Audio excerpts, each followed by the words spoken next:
I'm real revolutionary right now. Black power. Support this man, Black media. He makes sure that our stories are told.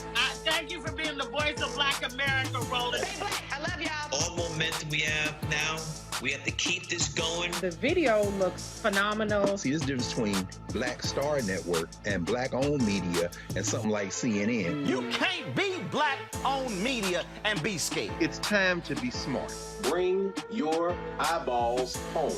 You dig?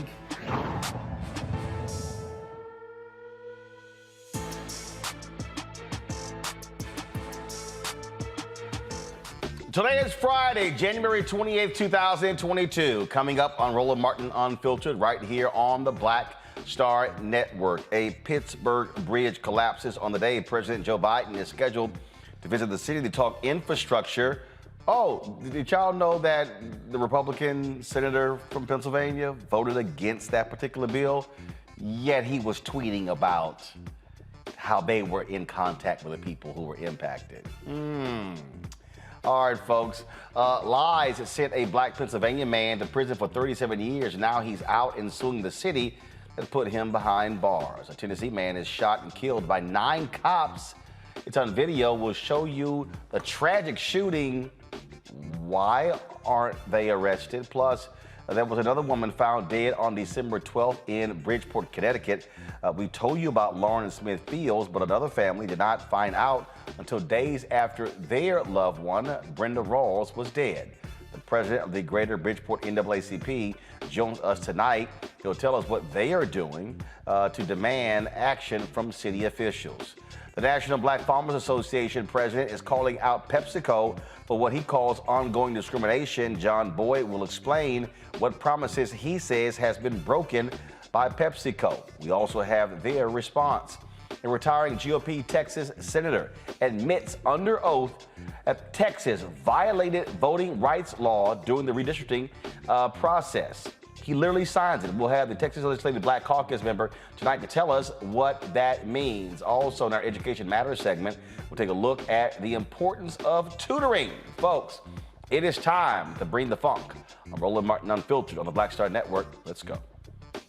He's got it. Whatever the biz, he's on it. Whatever it is, he's got the scoop, the fact, the find. And when it breaks, he's right on time and it's rolling. Best believe he's knowing.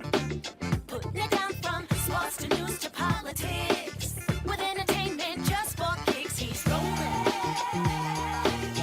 It's on go, roll, y'all.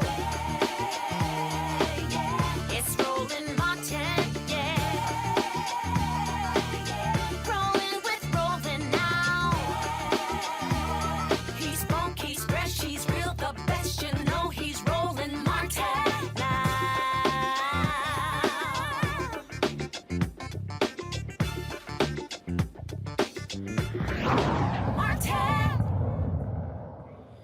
Folks, the Tennessee Bureau of Investigation, they're looking into the fatal shooting that took place involving 9 police officers. Now, let me warn you before we show you this video. It is extremely disturbing. It is triggering. If you need to turn away, please do so right now. This video went viral yesterday when it was published when someone shot video from their phone. Folks, again, it shows you the type of actions we see all too often from police and how they respond to situations.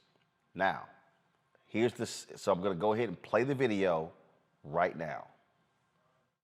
Just drop it, brother. Let me help. Landon, come on. Landon, come on, brother. Let me help you out. You will not end up in jail. See, look, I don't know. Let me help. Landon, look, hey, look at me. Look at me. Landon, look at me. No, don't do it. Don't do it. No, do not do it, brother.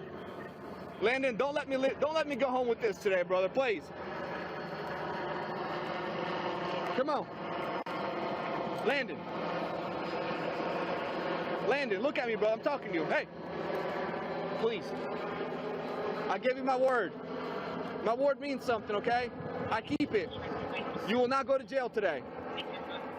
I promise you, you will not go to jail today. Whatever you're worried about, we can fix it. Let us get you some help, though. This is not the answer. You and I know it. You don't want to hurt me. I know you don't. And you know I damn sure don't want to hurt you. Right? Come on, man. Come on, brother. Just put your hand up, drop the knife, and let's figure this out. Landon, come on, brother. Let's do the right thing here, okay?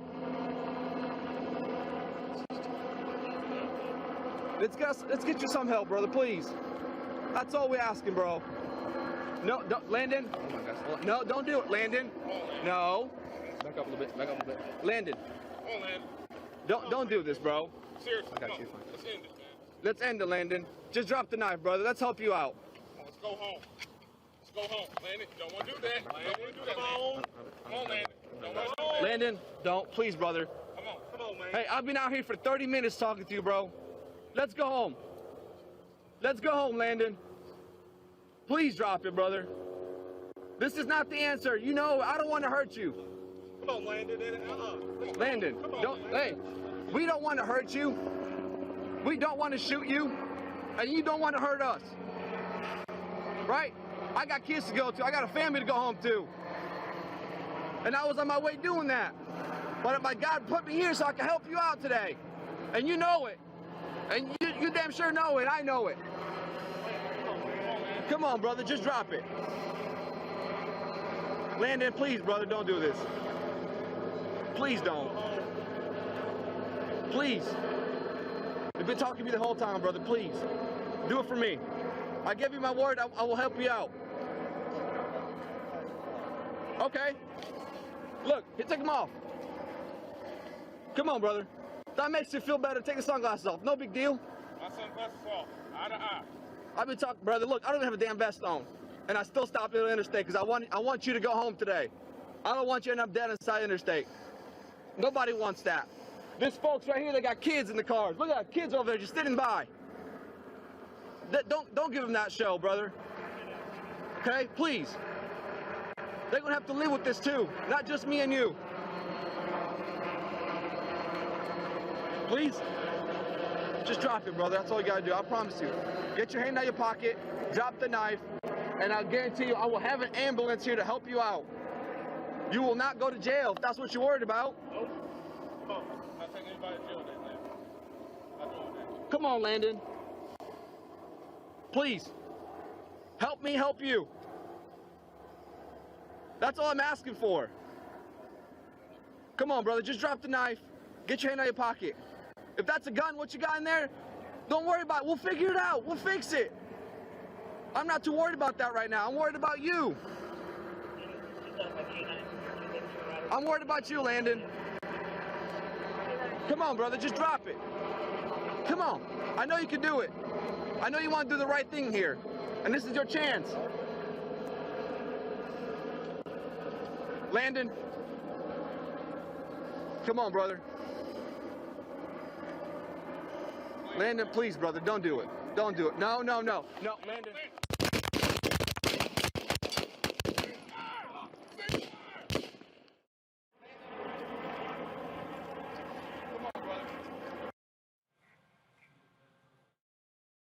How long is this? Okay, y'all. So 37-year-old Landon. No, pull that back up. I'm gonna talk over this. Okay, pull that shot back up. No, that ending shot, that wide shot from the second angle. 37-year-old Landon Eastep was sitting on a guardrail along Interstate 65 Thursday afternoon. When a state trooper approached him, Eastep became agitated. Police tried, as you heard, to try to de-escalate the situation for more than 30 minutes. But then the suspect, they pulled out a silver object out of his pocket. Thinking it was a gun, 9 officers opened fire, including members of the Nashville Metro Police Department and Highway Patrol. That silver object turned out to be a box cutter. Now, here's why. So let me bring in a panel. Michael Imhotep, host of the African History Network show, Kelly Bethea, communication strategist, Matt Manning, civil rights attorney. Okay, so so please bring that shot back up. So Matt, I want to start with you. This is the problem that I have in situations like this, okay? You've got 9 cops surrounding this guy. You've got significant distance between him and the officers. Now, what I don't understand, and this is just me, what I don't understand why the officers don't have their cars there and why they are not standing behind their cars. So he reaches into his pocket, you don't know what he pulls out. Here's what I don't understand. Does the law say that if I reach into my pocket and pull something out, that means cops get to shoot? Should they not ascertain what's being pulled out of the pocket? So, I mean, I keep saying death is death. It's 9 cops. So he pulls something out, you don't know what he's pulling out, so you unleash 9 cops firing bullets into the guy, when in fact he's pulling something out, he's not charging at you at all. Clearly, he's agitated, so does this even make sense? I don't think this makes sense from the standpoint of the overwhelming force with the 9 officers who were there, especially because in a circumstance like this is a prime example of where a police department should call what's called a crisis intervention team or some other team where they believe there's a nexus with mental health to help de-escalate and get the person help. I will say, though, maybe being devil's advocate here, when I read the article that corresponds to this video, it indicated to me that he actually had the box cutter out at some point before. Now, that doesn't mean they shouldn't have been behind their cars. It doesn't mean this is necessarily proper police procedure. But there is a body of thought that if you have a weapon, you can close distance relatively shortly. And I think it's important to know whether that box cutter was out or whether it was actually what was pulled out of his pocket. Because in that respect, I mean, generally the law allows officers who are in fear of their life to use deadly force if they believe they're being faced with deadly force. And under a circumstance like this, where he's pulling something unknown out of his pocket, I do think that there's at least a legal question about whether they would reasonably be using that deadly force. I know that's not what people want to hear, but that's the reality of how this will be construed.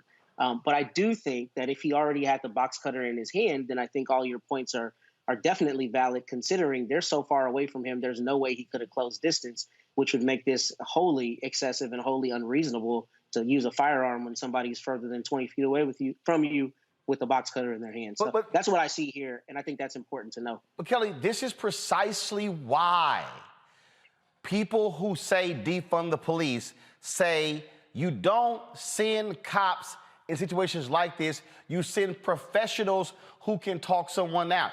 You hear the officer. Now look, the officers were saying the right things. They were pleading with him. He said, we've been here for more than 30 minutes. You mean to tell me you didn't have enough time to say, hey, get a mental health professional out here? You have hostage negotiators whose first thing is you don't fire. So you're surrounded by 9 cops. You've got the guy blocked in. Again, he's dead. You can't go back and undead somebody. They're dead. You're exactly right. But for me, it goes beyond just you could have called somebody, you could have done this, you could have done that. It's while it appears that they did everything they could, quote unquote, there are several layers to this that just were not addressed. They had tasers on their bodies, from my understanding, and they were never deployed. The fact that he brought a knife to a gunfight, quite literally, it wasn't even a gunfight. That looks like a firing squad to me. That looks like a firing squad. And while they're saying the right things, look at their positioning in that video. While it was incredibly hard to watch, I felt like I had to so I could make some form of comment. It did not look like a situation in which even the suspect, being this man, would feel safe enough to surrender when the cars are that far back, when they've cleared out the area, when you are basically surrounded but for a guardrail of officers ready to kill you. This is not a situation in which I would feel safe to do anything. Like, I do not understand why it is so hard for officers of any color at this point to actually bring themselves to a point of relating to the suspect such that they do not fear the skin color of this man. Because I guarantee you there are instances in this country where where a white person will have a gun, where there's a hostage actually involved, and they get home or they are able to be arrested. All we're saying in these videos, every pundit who's going to be talking about this, at the end of the day, just arrest somebody like they're white.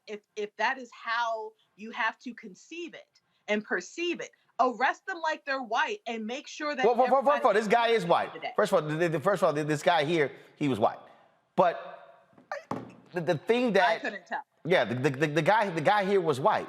The thing, Michael, that is still, death is the last option. Right. Lethal force is the last option. There are 9 cops. If each cop fires 1 bullet, he's hit 9 times. Look at this. You're talking about, you're a great, even if the man, go back to this, even if the man pulls something out of his pocket, don't you have to ascertain what it is? I mean, we've heard these examples before. Somebody, they reach their pocket, they pull a cell phone out. That's what the cops say, no sudden moves. But again, I go back to, if I've got cars surrounded, and I'm gonna use the perfect example. This is where I have a problem.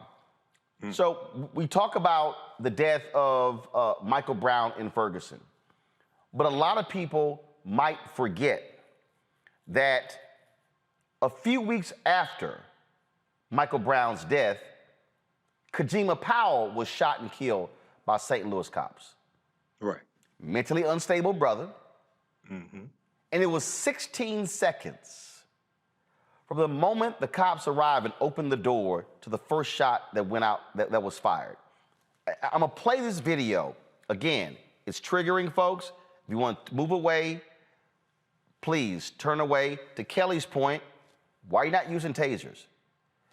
In this case, they said there was a butter knife in his hand or a steak knife. When they called 911, they said mentally disturbed man. That apparently wasn't relayed to the police officers who arrived.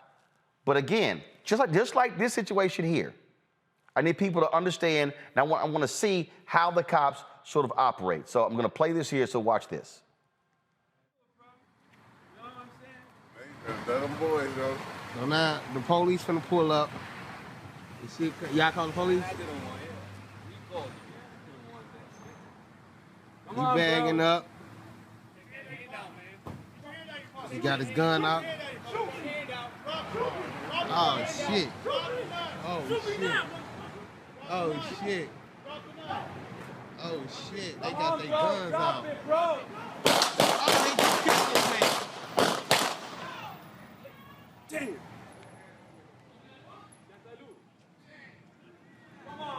Guy yells, "Shoot me now, MF."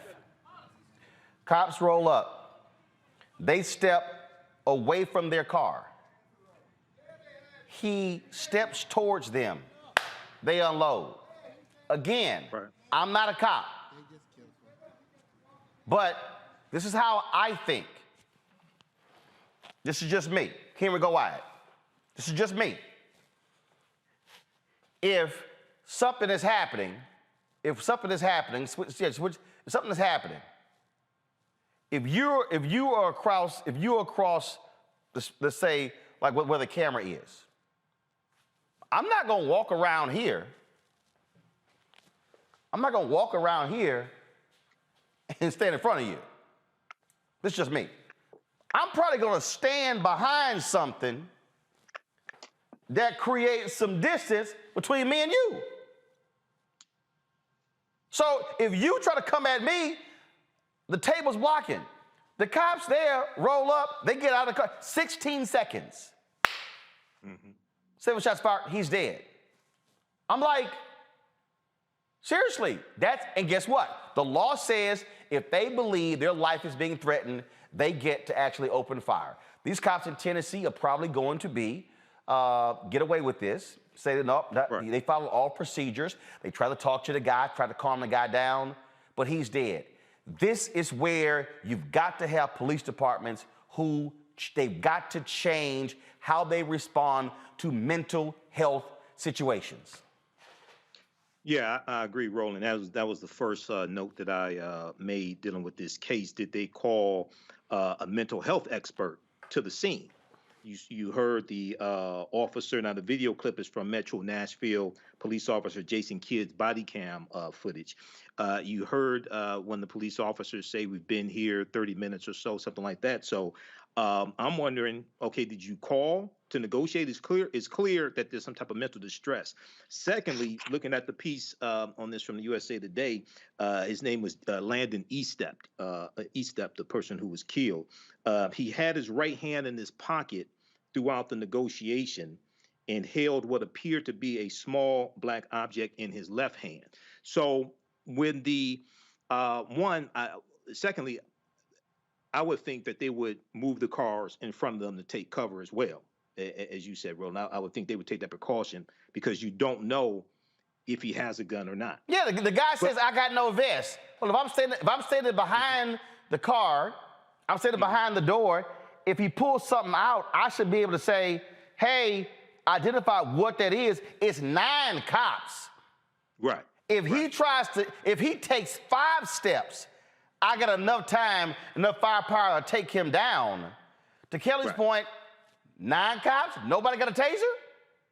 Right. So your first resort, and this is why you don't call cops in a situation, because their first resort is the gun. And they are trained shoot to kill, not to wound, to kill. So there's, to Matt's point, there's something called a 21-foot rule. If you go through training with guns or something like that, handguns, CPL, you learn about this. The average person can cover 21 feet in a second and a half. So there's, I want to hear some use of force experts deal with this, and I want to see what the statements are coming from the Nashville Police Department. But I think there was some steps that were missed here. I've never been in law enforcement before, but I've covered a number of these cases. I think there were some steps that were missed here. Well, I'm telling you. First, I'm telling you right now, they're going to get cleared. Matt, I'm going to play one more before I go to the break, go to my next story. Dallas, Texas. Black woman calls the cops. Her mentally ill son. She's like, I don't know what to do. His name is Jason Harrison. Again, these cops were cleared. But same situation. Triggering, y'all. Turn away. But I'm showing you how 3 different shootings, 3 different parts of the country end up being the exact same thing. Watch this. I'll pull it back.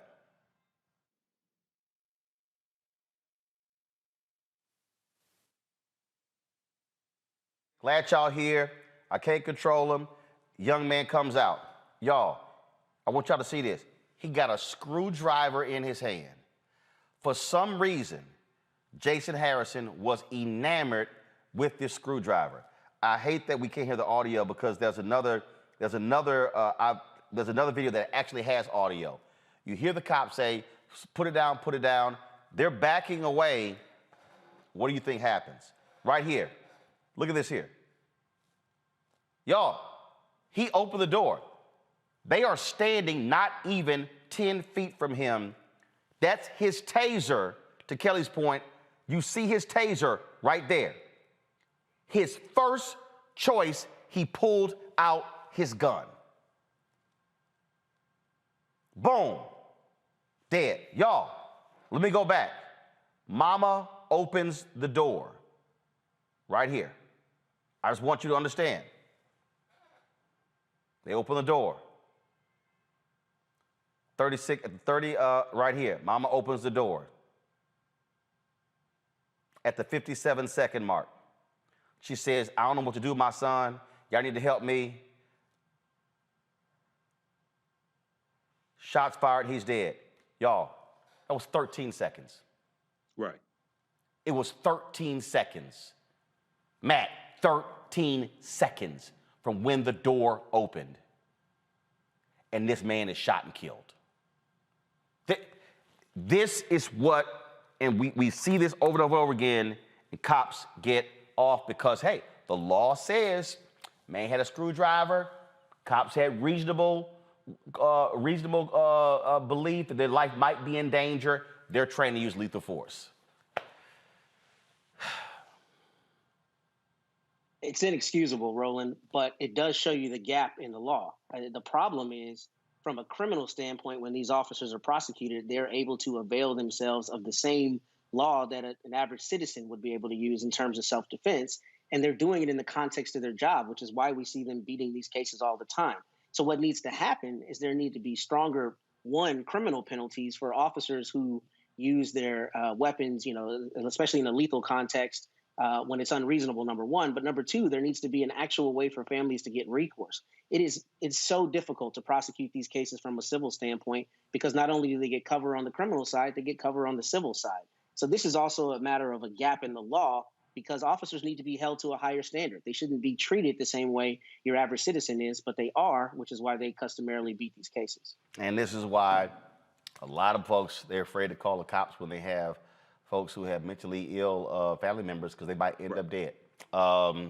Sad. So we'll see what happens there in Tennessee. Got to go to a break. We come back. What's happening in Bridgeport? Oh, my goodness. Another family says a loved one ends up dead. Cops don't even notify the family. We'll talk to the head of the Bridgeport NAACP. Next, the Roland Martin Unfiltered right here on the Black Star Network.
Don't you think it's time to get wealthy? I'm Deborah Owens, America's Wealth Coach, and my new show on the Black Star Network focuses on the things your financial advisor or bank isn't telling you. So watch Get Wealthy on the Black Star Network.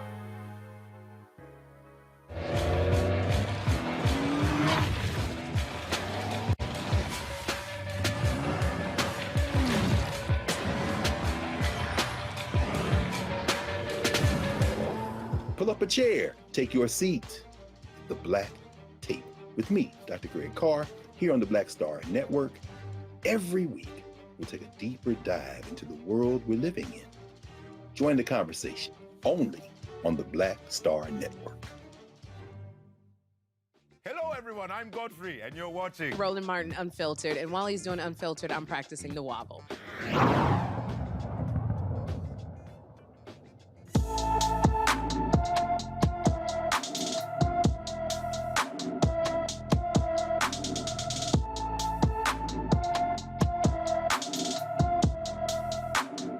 Fourteen-year-old Ariana Wilkerson, folks, was last seen January 10th in Cleveland, Ohio. She is 5 feet 5 inches tall, weighs 125 pounds, with brown hair and brown eyes. If you have any information regarding Ariana's disappearance, please call the Cleveland Police Department at 216-621-1234, 216-621-1234. We've been covering the story of Lauren Smith Fields, the young black woman who died in her Bridgeport, Connecticut apartment. And her family says police have completely mishandled and bungled this case. Well, there's another black woman who died on the same day. Brenda Rawls died on December 12th. Police did not notify her family after several days of no contact. They went to a friend of Rawls who told the family that she did not wake up from her sleep. The friend gave the family the clothes Brenda was wearing. Connecticut State Senator Dennis Bradley will be introducing a bill in honor of Lauren Smith Fields, requiring police in Connecticut to notify immediate family members within 24 hours of someone passing away. The Greater Bridgeport NAACP is challenging city officials to do better. Joining me now is Reverend D. Stanley Lord, the president of the Bridgeport, Connecticut chapter of the NAACP. Reverend Lord, glad to have you here. We have had the family attorney for Lauren Smith Fields on, and they've talked about how this case has been bungled. They've talked about just how they've conducted it. What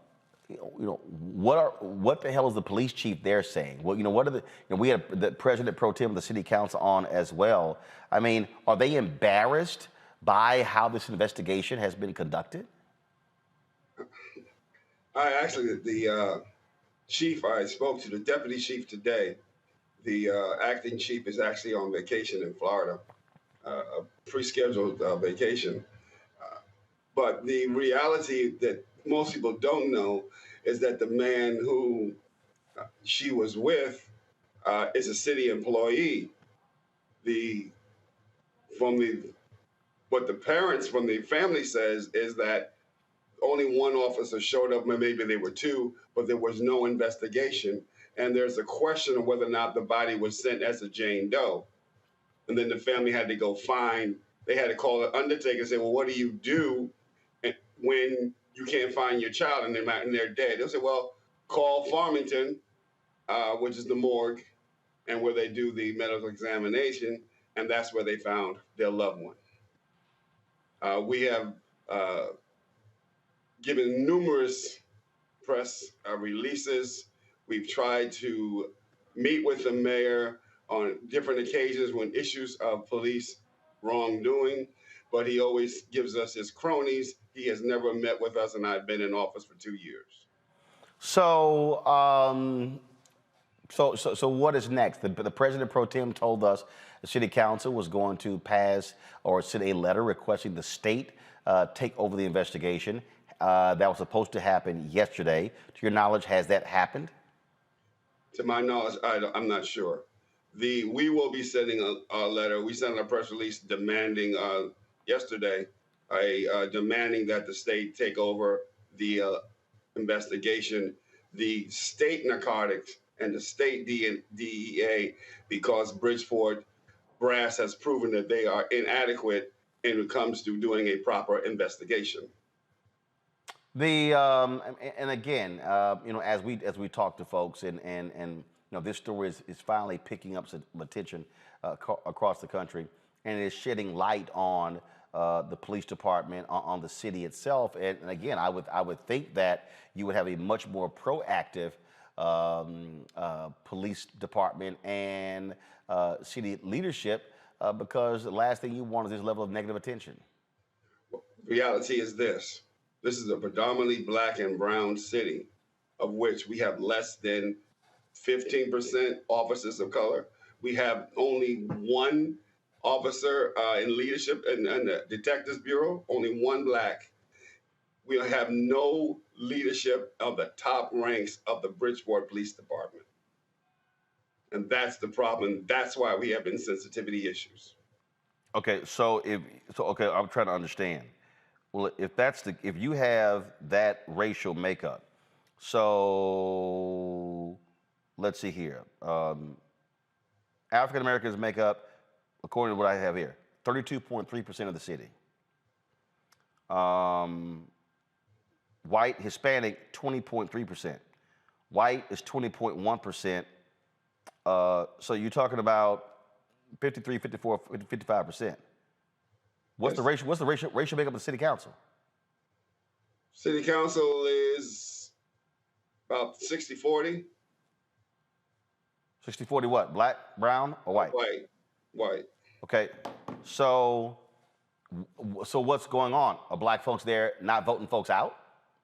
Reality is this. our city council doesn't run the city; the mayor does. The city council, the city council answers to the mayor, not the mayor answering to the city council. So we have it backwards here in the Bridgeport. Wow. Well, that's certainly not good leadership there. What's next for the NAACP there? We'll be making a major announcement on Monday, whereby we have to take a next step and ask the U.S. Justice Department to come in and investigate the pattern and practices of the Greater Bridgeport in a excuse me, I'm used to saying our own name, the Bridgeport Police Department. Okay.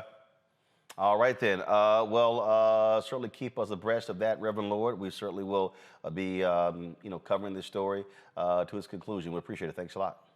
And thank you for all that you do in keeping out our news before the people. I appreciate you. Thank you very much, sir. Thanks a lot.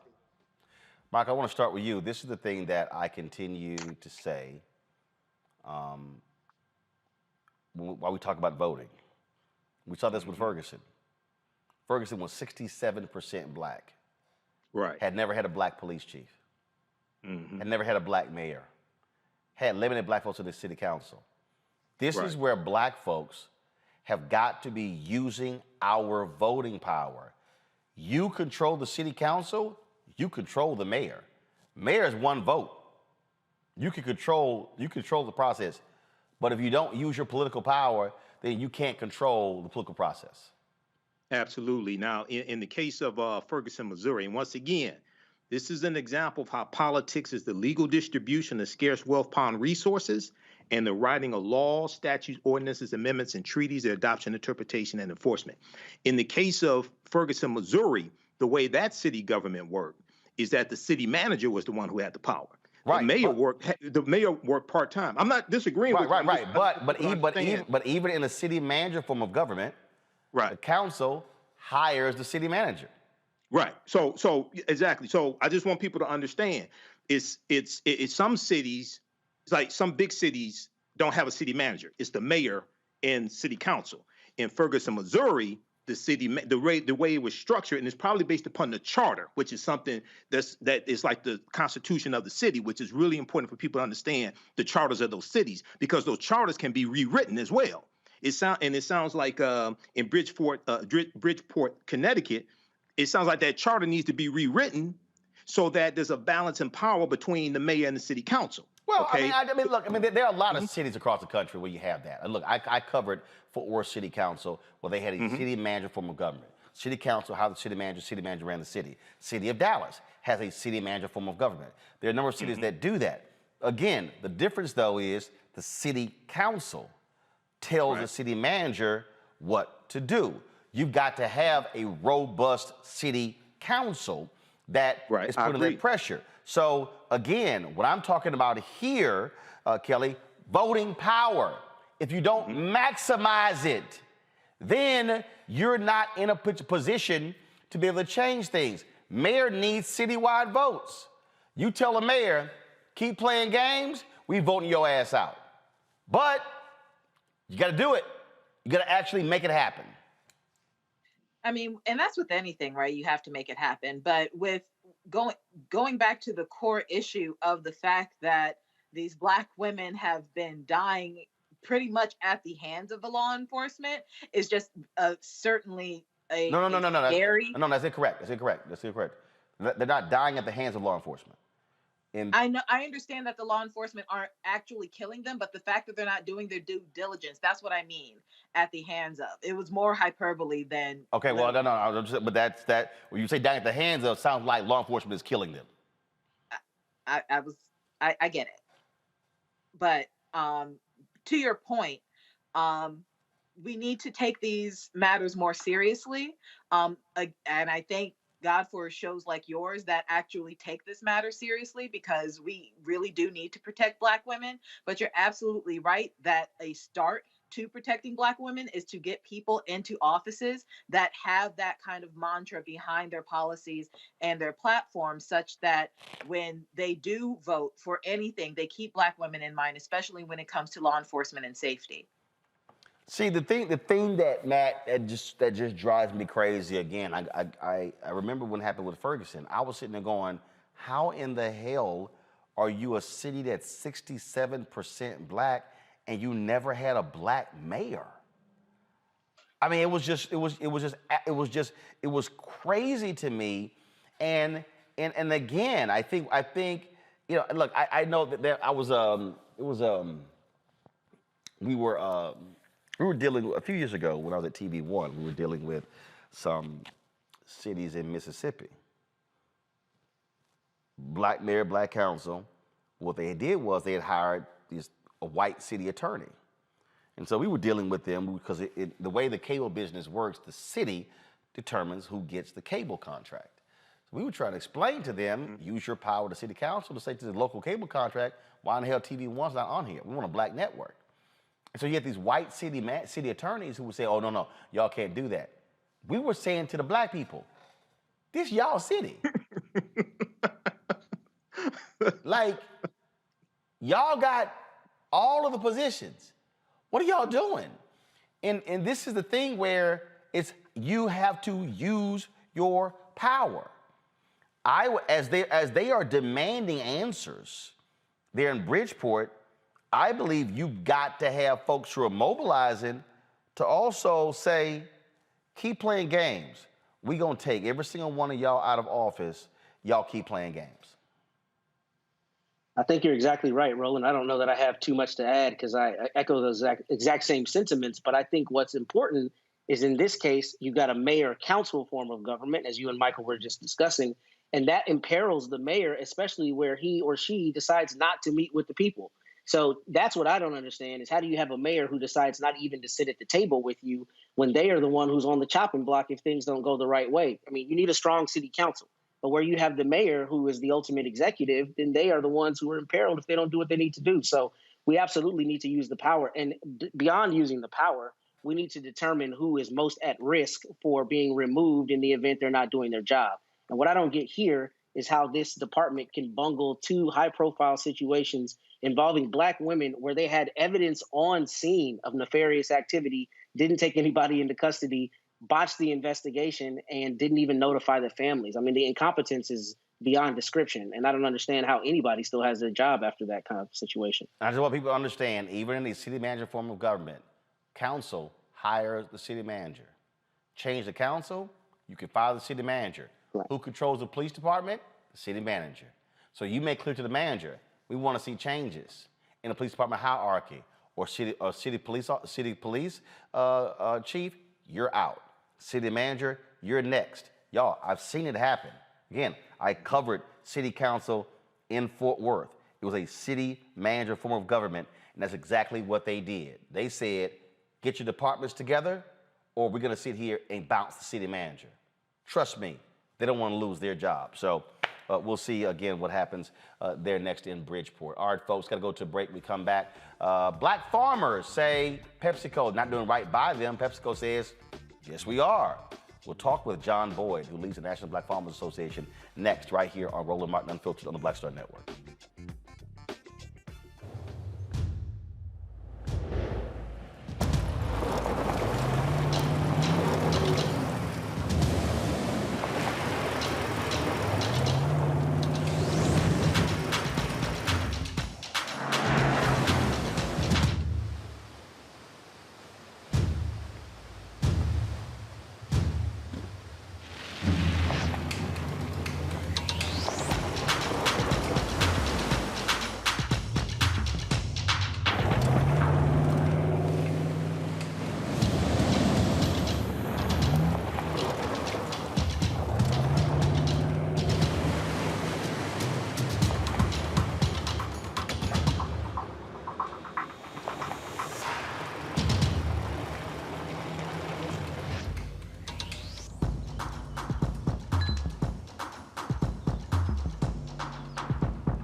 Hi, this is Dr. Jackie Hood Martin, and I'd like to ask you a question. Is your life teetering under the weight and stress and pressures of everyday life?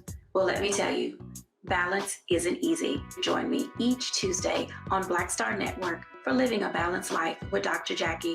We'll laugh together, cry together, cheer ourselves on, and pull ourselves together. Together, learn tips and tools that will help you with the everyday stressors. So join me each Tuesday on Black Star Network for a Balanced Life with Dr. Jackie. We're all impacted by the culture, whether we know it or not. From politics to music and entertainment, it's a huge part of our lives, and we're going to talk about it every day right here on The Culture with me, Faraji Muhammad, only on the Black Star Network. Hello, everyone. It's Kiara Sheard. Hey, I'm Taj. I'm Coco. And I'm Lily. And we're SWV. What's up, y'all? It's Ryan Destiny, and you're watching Roland Martin Unfiltered. All right, folks. Welcome back to Roland Martin Unfiltered. Let's talk about National Black Farmers. We've talked about the plight that they have been, the fight they've been involved in with the federal government when it comes to getting COVID relief money. Now, the National Black Farmers Association president is calling out Pepsico over what he calls empty promises. John Boyd says the company has been all talk and has not issued any contracts to black farmers after vowing to increase the number of contracts awarded last year. He joins us now from Virginia. John, glad to have you on the show. So exactly what's the issue that you have with PepsiCo? What's going on? Well, the issue, Roland, thank you for having me. The issue's been going on for a very, very long time. We've been challenging PepsiCo to do business with black farmers, where we helped raise the issue about Aunt Jemima Pancake, the face that's on the box. They changed the picture on the box, but they didn't change the way that they do business.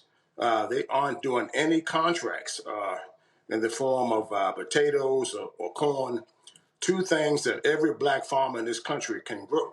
I don't know a black farmer that can't grow a potato and an ear of corn. And they refuse to do any contracts after leading us on for a year and a half. We met all of the criteria to grow the potatoes and corn, soil and contents and things of this nature. All of these things we can do, and we proved that to the company PepsiCo. And after we'd done that, we crossed all the hurdles. At the 99th hour, when we were ready to move forward with contracts, the company says, "Oh, well, now we're going in a different direction, and we don't think that we're going to be contracting with black farmers." There's only two directions to go in here: black, which they don't have any black growers, or you continue to do more business with white farmers. All of their farmers' contracts are rolling are white men, white male farmers.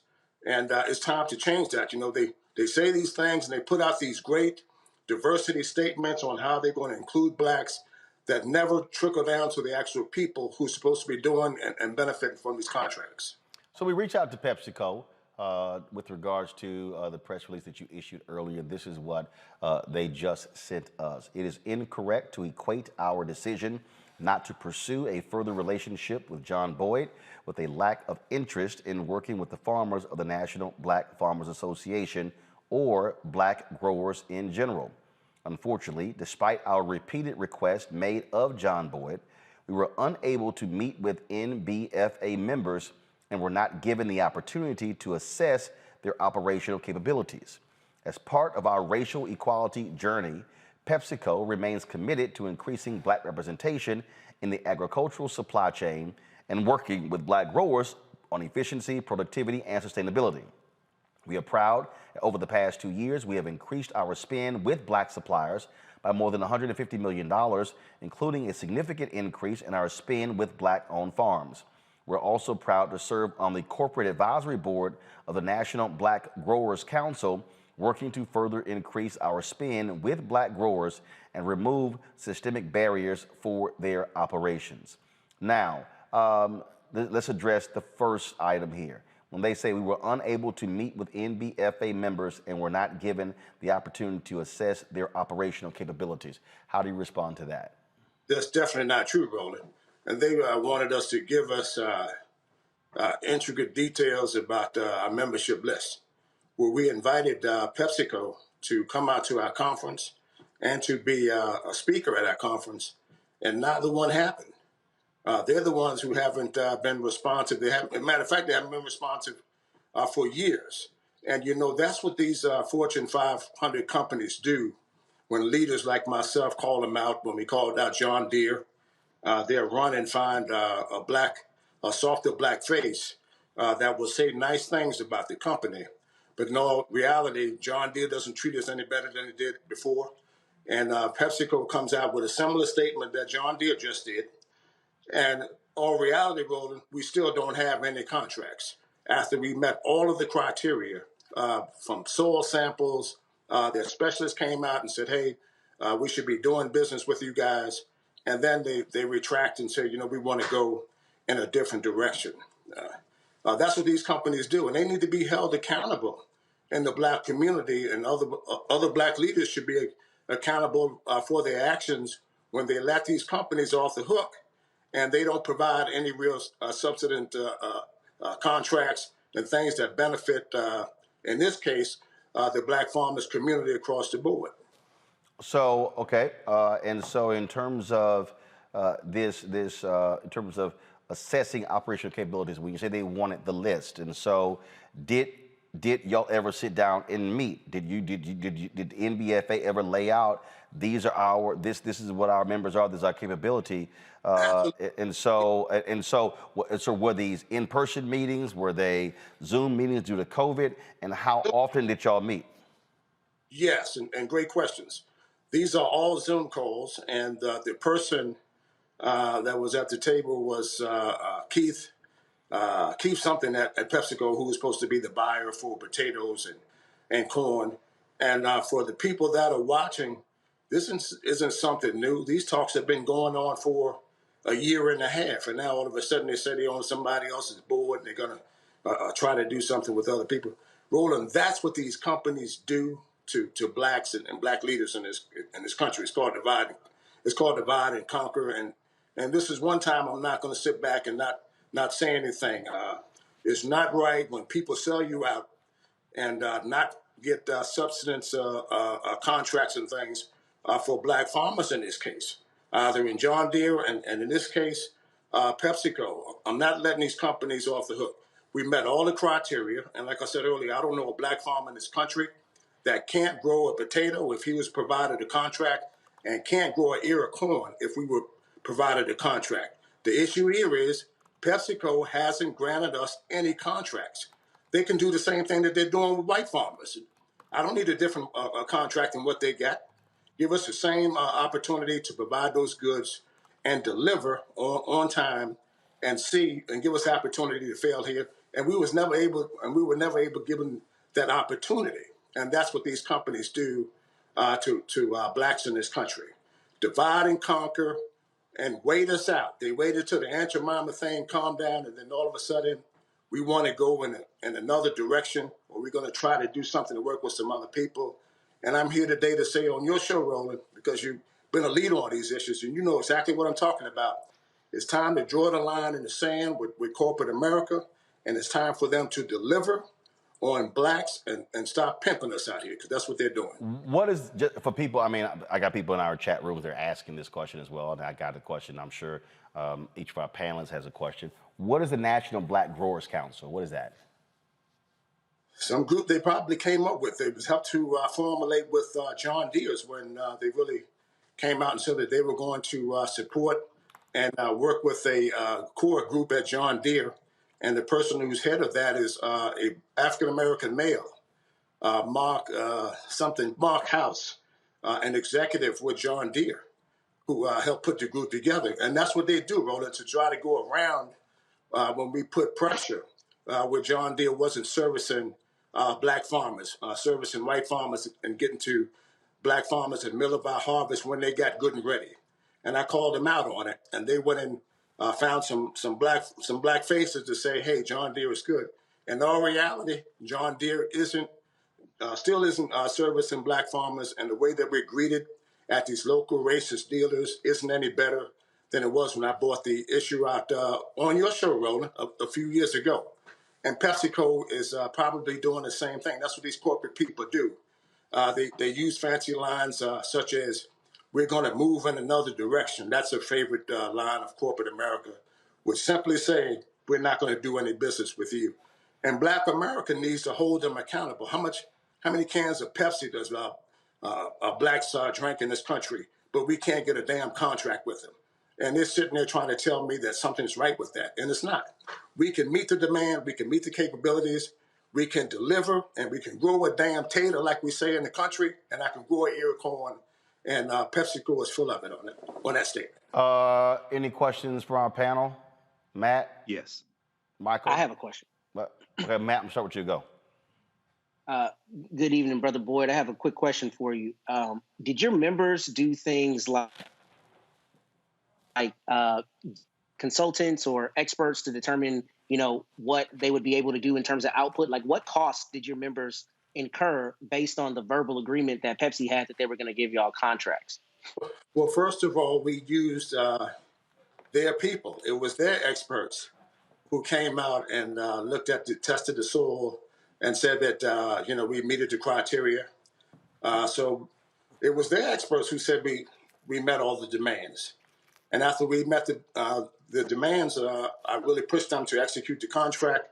And they said, well, we're not going to do it this year. We're going to do it probably the first of this year, which would have been January. And we was going to start on a smaller scale and build from there.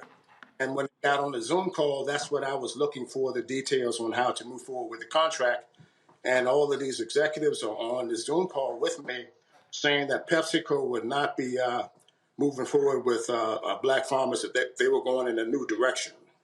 And that's what I asked them, what direction is it? When all of your contracts, I want to be real clear on this show, all of their contracts for all of the years with PepsiCo have been with white male farmers. Not a black farmer in this country has supplied a potato or an ear of corn to PepsiCo, and I think it's unacceptable that we let them, slide on this type of thing. And we buying their products, Frito-Lays, potato chips, and Pepsi can and Pepsi 2-liter drinks. I think PepsiCo can do a lot better. Kelly?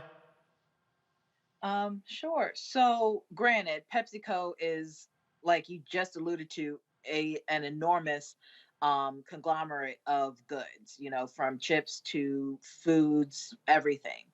But that being said, if they're not supporting Black business, obviously it's going to be hard to boycott Pepsi. You can. I'm not going to, discredit that. But in the interim, who can we support that will support you? Are there any other PepsiCo equivalents that are either Black owned or Black not encouraging, but, endorsing, in terms of buying Black, supporting Black business, et cetera? Like, are there companies out there that you already work with that we can support that in turn will support you? Del Monte has been good to the National Black Farmers Association, and we're beginning to do some form of contracts with Del Monte. But Roland, I did leave out as well that I'm looking to meet with the president of PepsiCo. I would like to sit down with him to get a more clearer direction of where they said there's new direction that they're going in. What is it? What does it include? And why are we left out? I think is what I would like to meet with the president about. And if there are any Blacks that that have significant shares of PepsiCo, reach out to them and let them know that none of their business or contracts or potatoes or ear of corn has went out to a Black farmer in this country. And if they're shareholders, they'll weigh in at the shareholders meeting as to why we can't be a part of this company. That's the old reality. Corporate 500 in this country has to start doing business with Blacks in the form of contracts for other small Black businesses, whether it's Black farmers. These companies are getting away with not doing business with us, but we continue to be consumers and buy their products hand over fist every day. But we don't demand that they put some resources and commitment back into the Black community. Well, and this is that's one of the things that we've been making when it comes to advertising and things along those lines. And I would love for look. Here's the deal. We extended the invitation. I would love for PepsiCo to come on the show to share this. When they say in their statement that they increased their spend with black suppliers by more than 150 million, including a significant increase in our spend with black-owned farms. I want to know what's that actual number when you say significant increase. And so I want to know what was the number before, what's the number now. It's the same thing that we asked of General Motors, we asked of McDonald's, we asked of Target, Walmart, all the companies that we were talking about. So when people were saying, hey, we're spending significant, we said, no. What's significant? What's the actual number? And then what's the percentage? So we can then sit in here and do an apples to apples comparison. I would love to do the exact same thing with PepsiCo. Michael, go right ahead. Brother Boyd, thanks for coming on and giving us this valuable information. In 2020, Pepsi's net revenue was $70 billion in North America, $70 billion. Do you know what percentage of that $70 billion came from African-American consumers, one? And two, are you looking at back in about 1981, Reverend Jesse Jackson led a successful economic boycott against Coca-Cola, a nationwide boycott. Are you looking at doing something like that as well? Well, I tell you, that may be the next steps of looking at a national boycott against PepsiCo. Because what we allow these companies to do is make these statements and put out these huge numbers. And we can't point to the people that are, who they say are actually getting the business in the black community. As far as the total number of how much input or what we buy from Pepsi Cola, I'm not sure what that number is. But I certainly have drunk Pepsi before and had a Frito-Lay potato chip. I'm not going to lie to you. But they aren't putting the resources back, not only for black, but for black businesses in this country. And they can do better. And if we band together, I believe this is one time we can hold PepsiCo's feet to the fire. And I'm asking other black leaders, don't be sellouts. Make sure that there's something in it for everyone before we let a company off the hook. Just because they put out a fancy statement doesn't mean I'm going away or others. I'm not going away. Roland can tell you how long we've been at this game, a very, very long time. And thank you, Roland, for continuing to put black news in our living rooms and in our communities and our families so that they know what's going on out here. This type of thing is very, very important. And also, I left out one piece.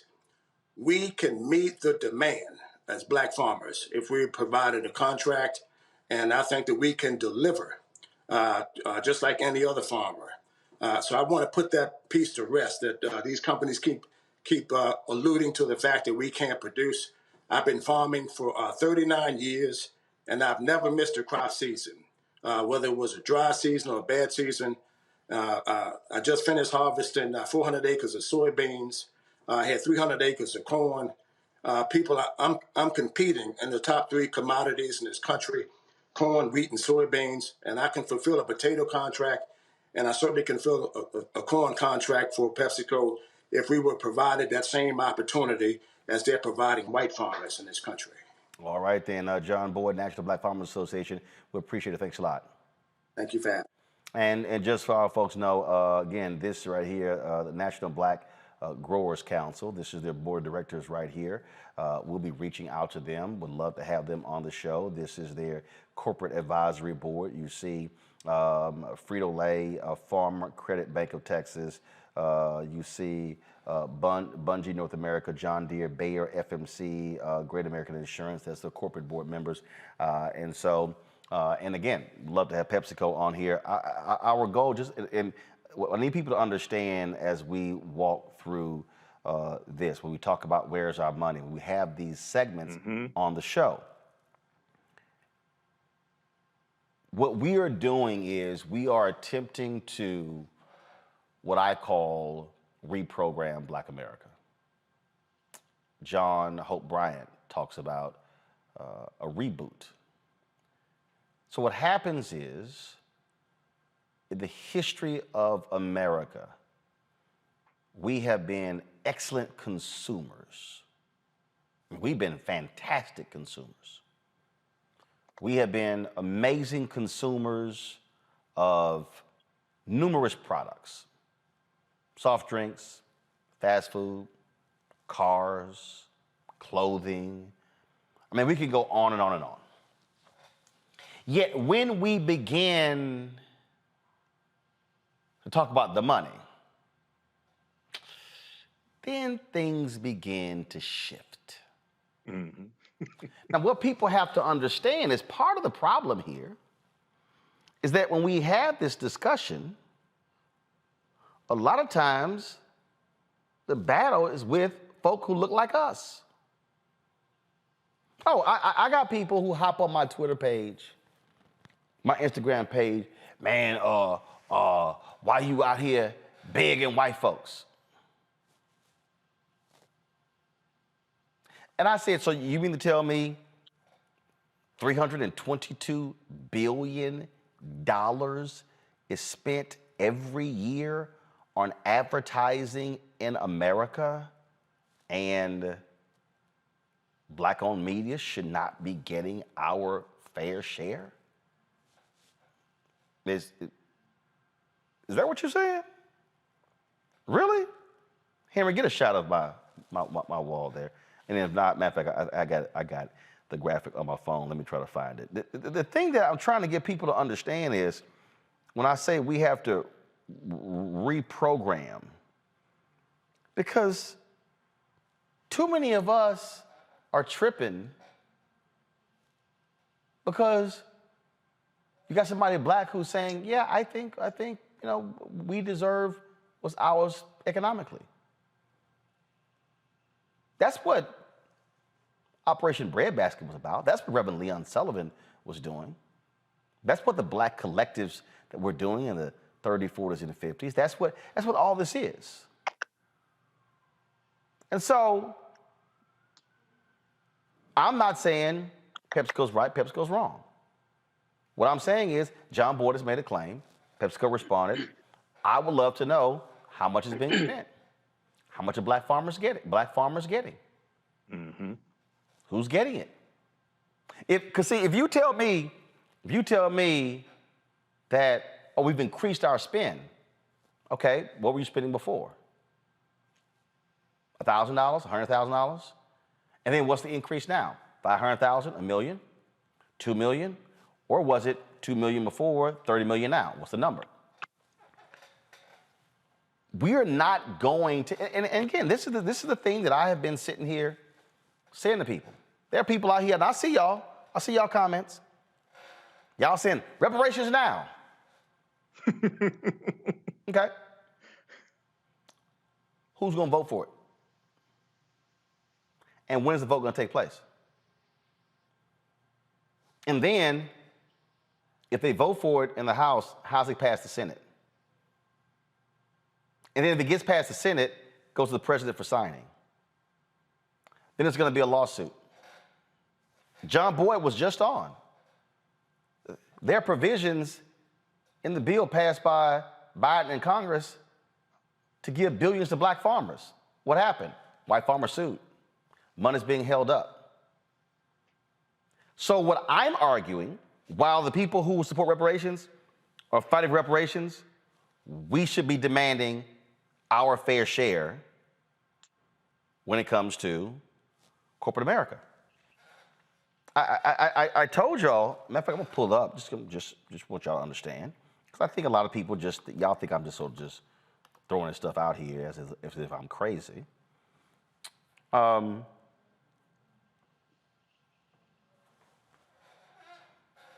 2018, Congresswoman Eleanor Holmes Norton asked the General Accounting Office to do a report on the spending on federal government contracts for advertising. All this is related, y'all. So whether you're talking about advertising with black-owned media, contracts for black farmers, Matt's a lawyer, contracts with black attorneys. Y'all remember the general counsel of Coca-Cola said to the major law firms, hey, you know what? Y'all ain't getting this thing right. We're going to start snatching contracts. Ooh, law firms got really upset. But he said, that's the only way we're going to fix this thing. So all of this is the same. So pick the industry, black folks ain't getting their fair share. I don't care what it is. I don't care what it is, we ain't getting it. In this report, you'll see that it says it right here. The 41-page report revealed that over the past 5 fiscal years, federal government agencies spent $5 billion in advertising. $327 million went to minority-owned businesses. Black-owned businesses netted just $51 million, about $10 million per year over the 5 years covered. That means that black-owned businesses received 1% of the total federal advertising contracts. 1%. Do you know what's the difference between us getting 10% and 1%? Easy. If I show you the CNN DC offices, multiple floors across from Union Station, if I took you to NBC News Channel, where we used to do my TV One show, multiple floors, and I show you black-owned media, maybe one office on one floor, that's what happens when you get 1%. That was 1% over 5 years, y'all. So what we are trying to do with this show is to get you to understand our political power and where we're lacking, our economic power, where we're lacking, dealing with health, dealing with all these issues, because we have to change the dynamics for the future. We have to be thinking, Matt, Kelly, Michael, with a legacy mentality. We have to be thinking that, okay, I've got to ensure that I'm changing the game for the next generation so they're not having to fight over 1% 25 years from now. That is 5 or 8% or 10% by then. But we've got to have those who are watching, and I see somebody sat here and said, Michael, rebuild Black Wall Street. You cannot rebuild Black Wall Street with a tweet.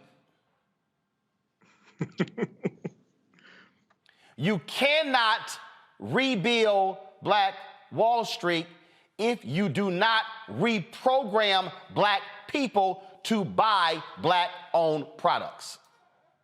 Right.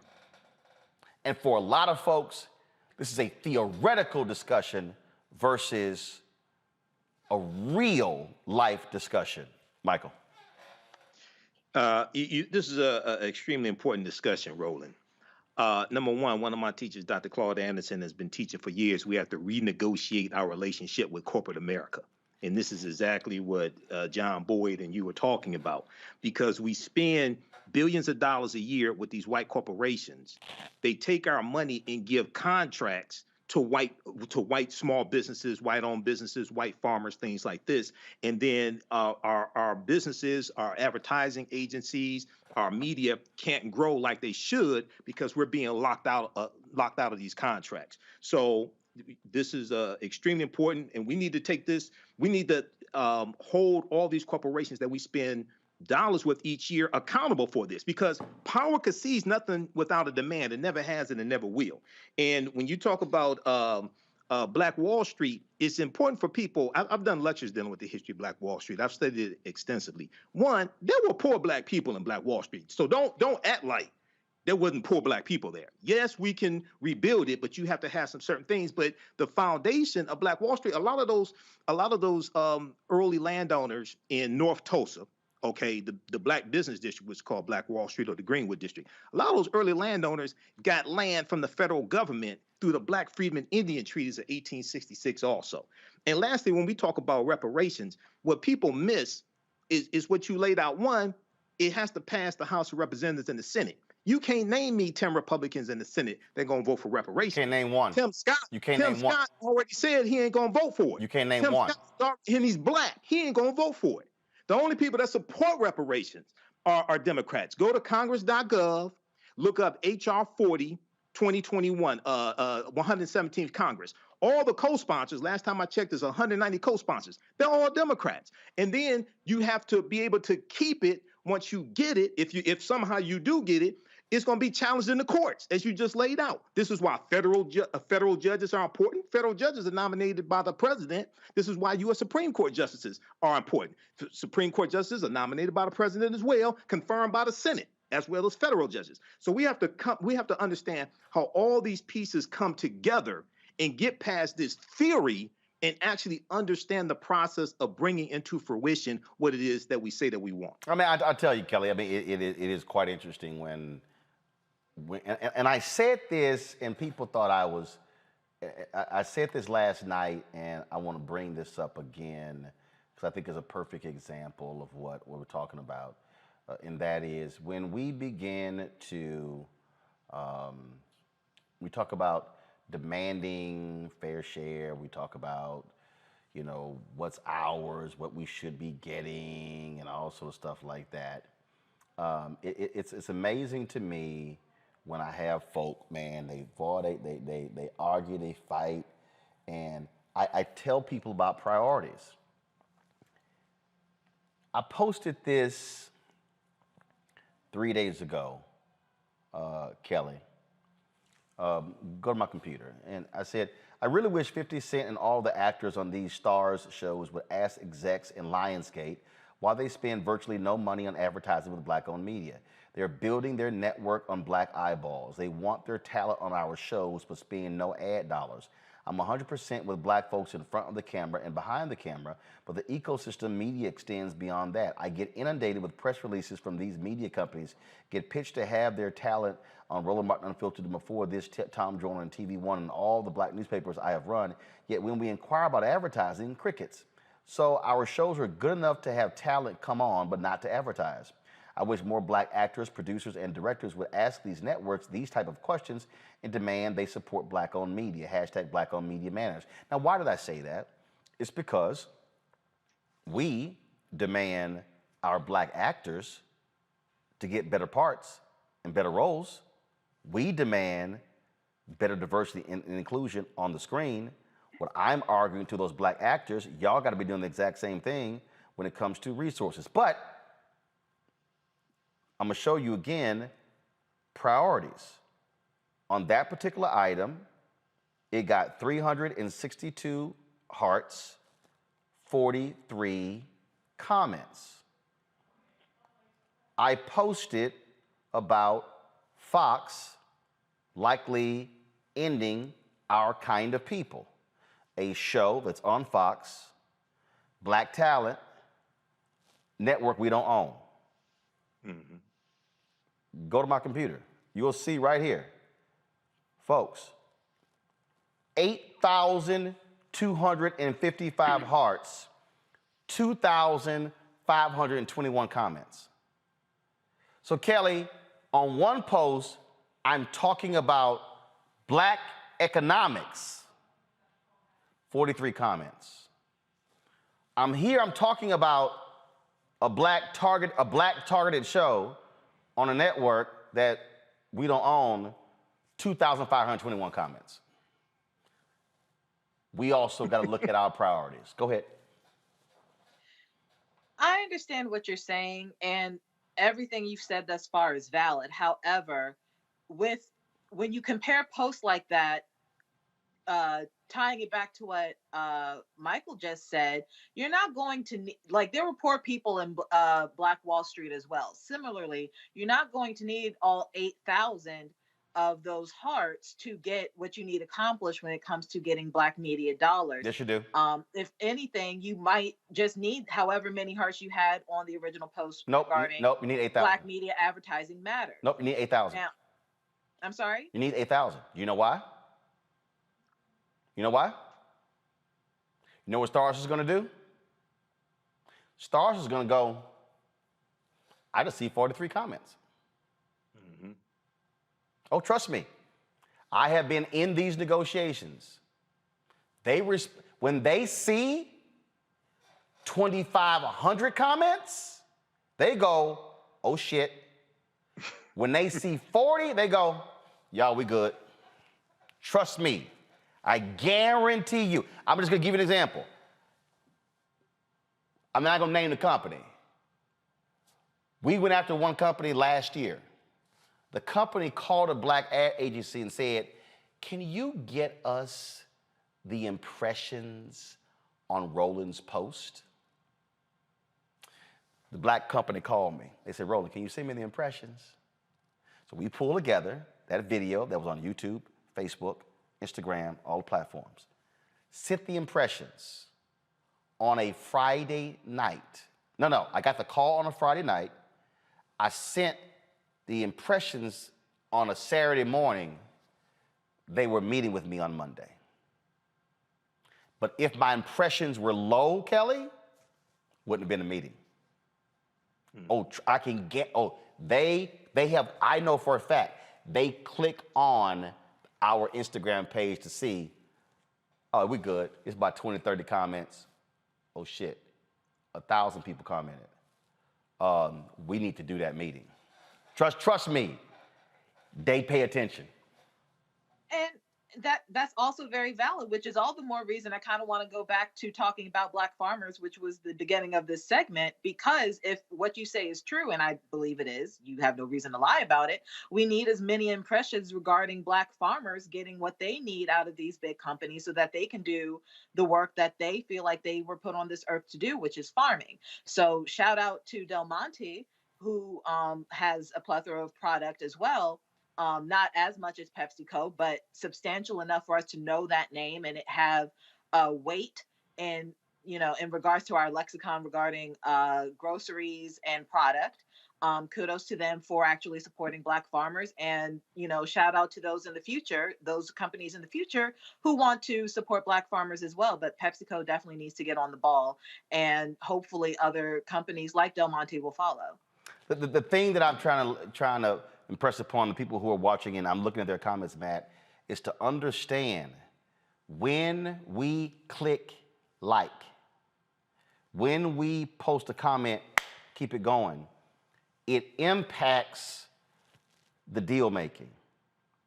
And what I am saying to our people, when we are quick to comment on a show that features Black people, but that we don't own, on a network that we don't own, a network that does not actually employ a lot of us, but then folk like, man, we need Black media talking about our story. Y'all, we can't cover the stories if we can't pay staff to cover them. Precisely. I mean, people have to patronize our own. And beyond that, what we all know is going to happen in 4 days is all of these Fortune 500 companies are going to trot out their Black History Month stuff to tout how much money they put in our communities, right? That's the insidious part about this, is that we all know McDonald's is going to start putting hip hop back in its commercials, right?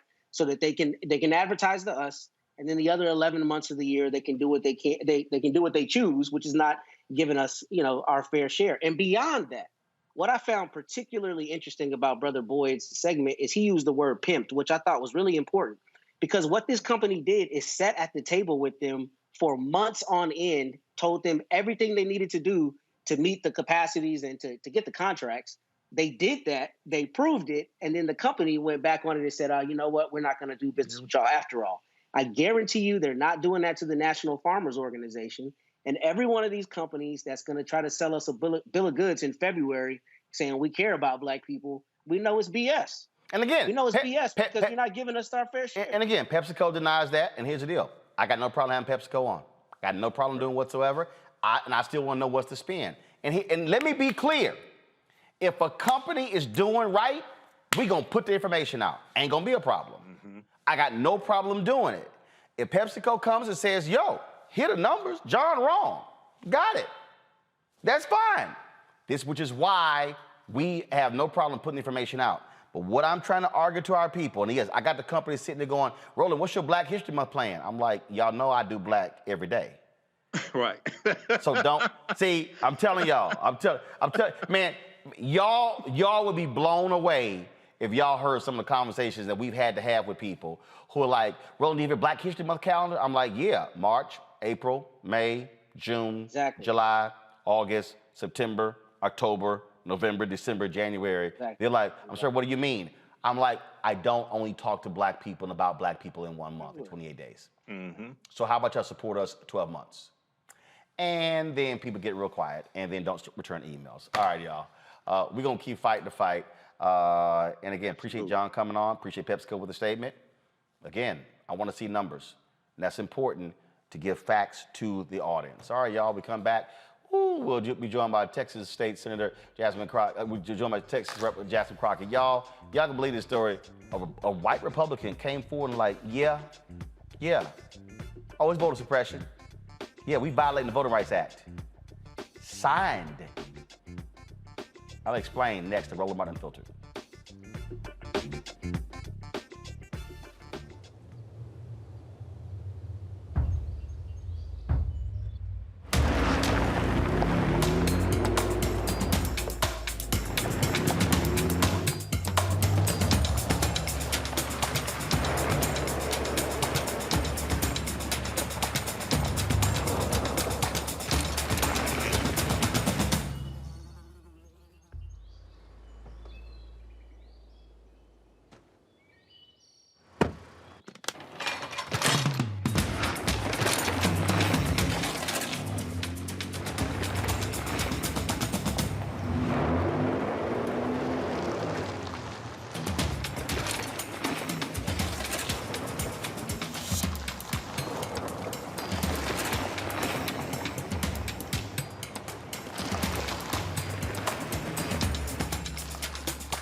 I'm Deborah Owens, America's Wealth.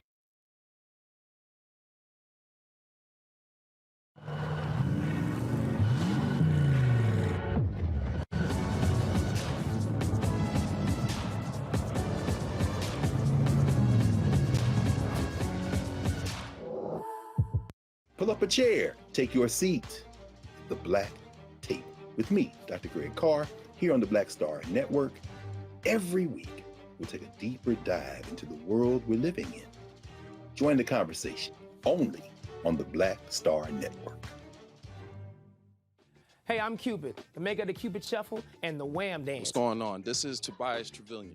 And if you're ready, you are listening to and you are watching Roland Martin Unfiltered.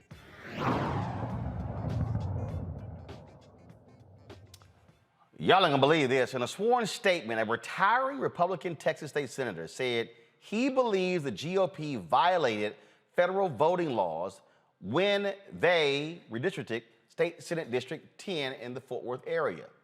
In November, Texas Senator Cale Seliger said, having participated in the 2011 and 2013 Senate Select Redistricting Committee proceedings, and having read the prior federal court decision regarding SD10, it was obvious to me that the renewed effort to dismantle SD10 violated the Voting Rights Act and the U.S.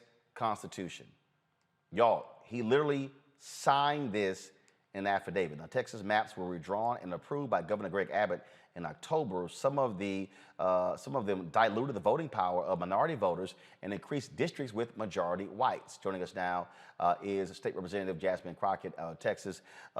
This has to be quite surprising to you to have one of your Texas legislature colleagues, a white Republican, come out and say, yeah, my party in this district deliberately wanted to violate the Voting Rights Act. First of all, Roland, it's good to see you. You know, people don't understand what all goes on behind the scenes.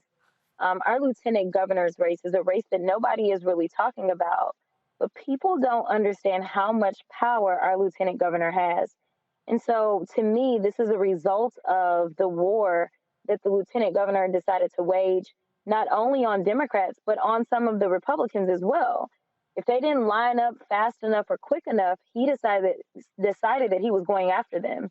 And so you saw a number of Republicans that retired that didn't want to retire. They retired because he messed their districts up. And so I think this is a little bit of that backlash for him going after some of his own. And for folks who don't know, in Texas, the lieutenant governor controls the Texas State Senate.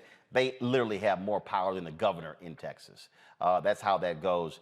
Jasmine, Representative Crockett, it's been a constant battle in Texas when it comes to voting rights. They're being sued. The Department of Justice is also going after them as well.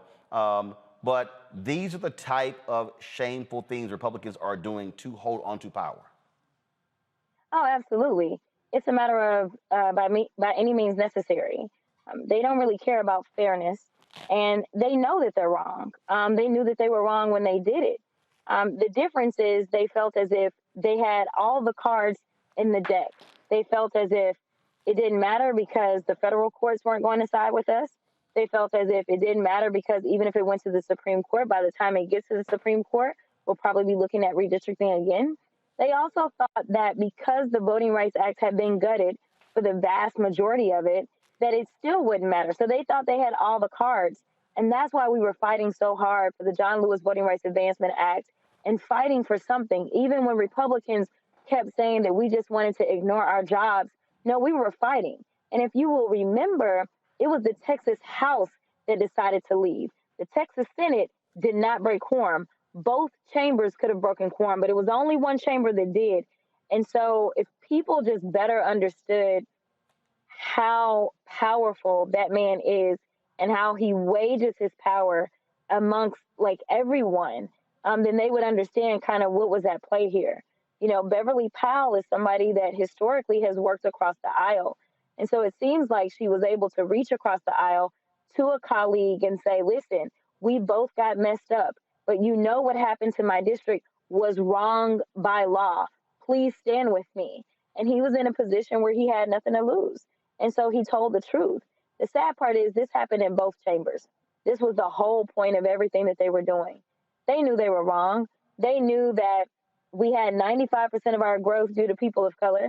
And they knew that they never intended to have any new majority minority districts in the state of Texas when it came to the congressional district.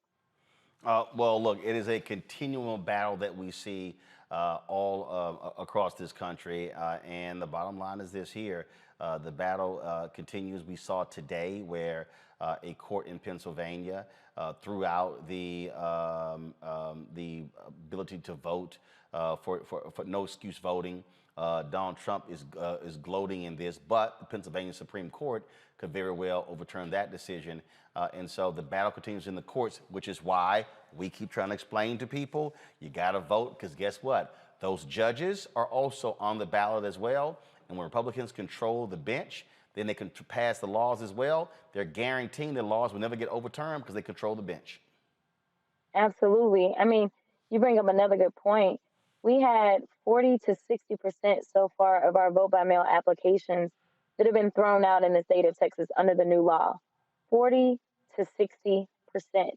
Now, when we look at the fact that Trump lost, for those people that don't know, when we look at the fact that Trump lost, we saw that there was a lot of vote by mail. We saw that Democrats, especially in the midst of the pandemic, were preferring to do vote by mail. And so when you see these sinister laws that were going through the state houses, then you better understand what the overall scheme was. It's what we kind of have been yelling and screaming about since this summer. But so many people wanted to ignore us or ignore the fact that we continue to say that our democracy was crumbling right before our eyes. We see that we can't even rely on the courts. And so the only legislature that seemingly has the power to make a difference right now is the federal legislature. That's where the Democrats control the House, the Senate, as well as the executive position. That is where we have to get some sort of help, because when you're looking at states like Georgia or Texas or Florida, it ain't coming out of the state houses. It's going to have to come from the big house. And so we are hoping and praying that, you know, they come up with a creative way to work through this filibuster block that we have on the U.S. Senate side, because it's not about just Texas, it's about this entire country. And honestly, if you see the democracy in the United States start to fail, then what's going to happen around this world? We are the ones that normally go in and tell everybody that, hey, we want a democracy. Dictatorships and authoritarianism, it's wrong, right? It's not the way of the world. We're the ones that say that. But it's more like, don't pay attention to what I do, just pay attention to what I say. So we've got to do better, and I really need to see some courage on the federal level soon. Well, and I wish Arizona Senator Kristen Sinema and Senator Joe Manchin would wake the hell up and realize what's going on across the country. Representative Jasmine Crockett, we appreciate it. Thanks a lot. Thank you. All right, folks. Faith leaders across the nation I'm so sorry. urging It was the such a NFL to move the 2023 Super Bowl from Arizona as the state moves to enact voter restriction laws. In this letter, more than 200 faith leaders assigned were sent to the NFL Commissioner Roger Goodell after Arizona GOP lawmakers proposed a bill that would allow them to reject election results. According to the proposal, if legislators reject the results, a voter could then file in court to have the state hold a new election. In addition, if passed, the proposal would make other changes in the state's election procedures, including eliminating Arizona's early voting by mail program and requiring election workers to hand count ballots. We're seeing these type of utterly ridiculous things all across the country, Kelly. And again, what people need to understand, none of this is happenstance. This is a heavily funded, clear, precise assault on voting by the Republican Party, because they know if they can shave off 10, 20, 30, 40, 50,000 votes, they know they win Arizona in 2020. They win Georgia in 2020. They know that's what's going on. And so people have to understand why folks like us, why civil rights organizations are taking this so seriously, because if they are successful, as Jasmine said, if they got the legislature and they got the courts, they can literally rig the elections in their favor. Even if 55 or 60% of the people in the state vote Democrat, they'll still control all the levers of power. You're talking about how Republicans are saying if they can just get a certain number. I mean, we saw, or at least heard, the footage of Donald Trump asking the Georgia voting commissioner, however the title is, asking for the exact number of votes needed in order to beat Donald. Look, just go get me 11,000. 11,405. He ain't say 12,000. I was just like, that's specific. So they know exactly which numbers that they need. But on top of that, what I found most interesting about this entire situation regarding the redistricting in Texas, on top of the fact that this man just straight up said, yeah, we did it.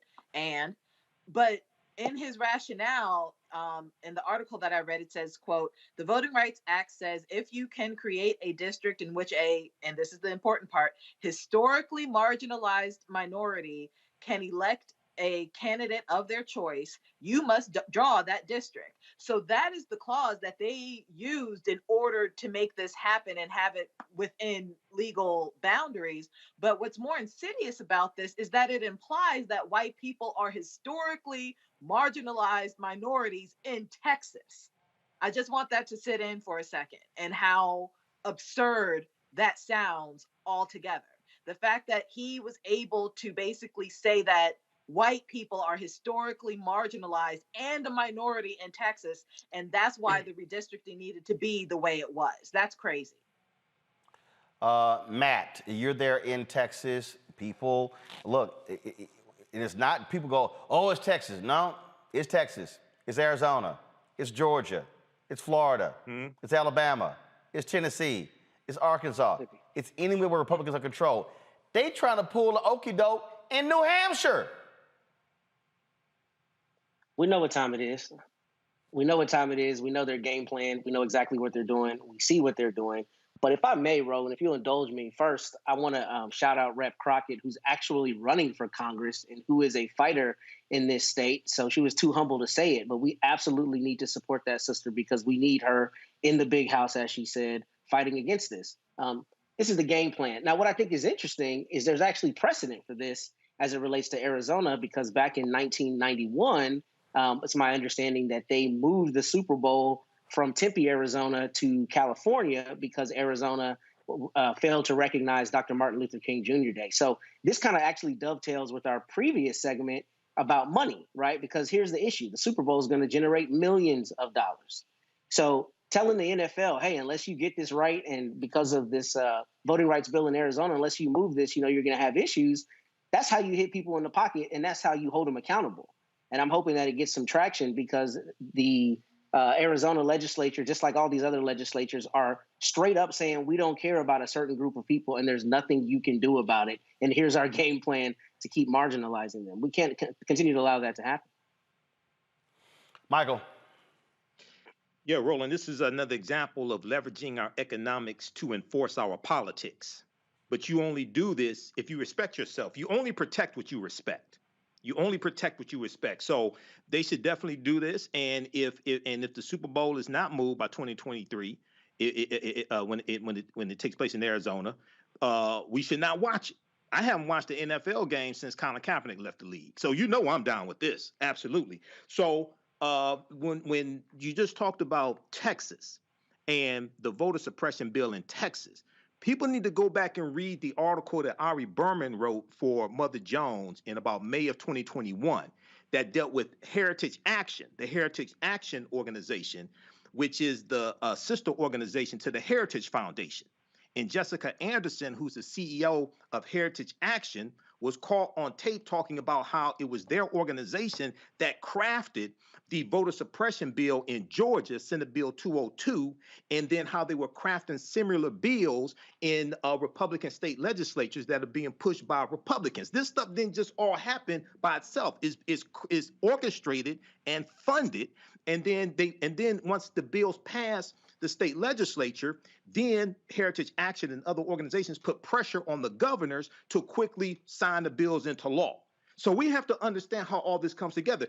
Just like that effort is funded, the voter suppression, the fake attacks on critical race theory is funded by dark money groups as well. So we have to get smarter and leverage our economics, enforce our politics, and launch economic withdrawal strategies against many of these corporations who are financing many of these Republicans who are voting against our own interests and suppressing our votes. Absolutely. All right, folks, got to go to a break. We come back. We're going to give the information regarding the McDonald's HBCU scholarship. Deadline is February 28th.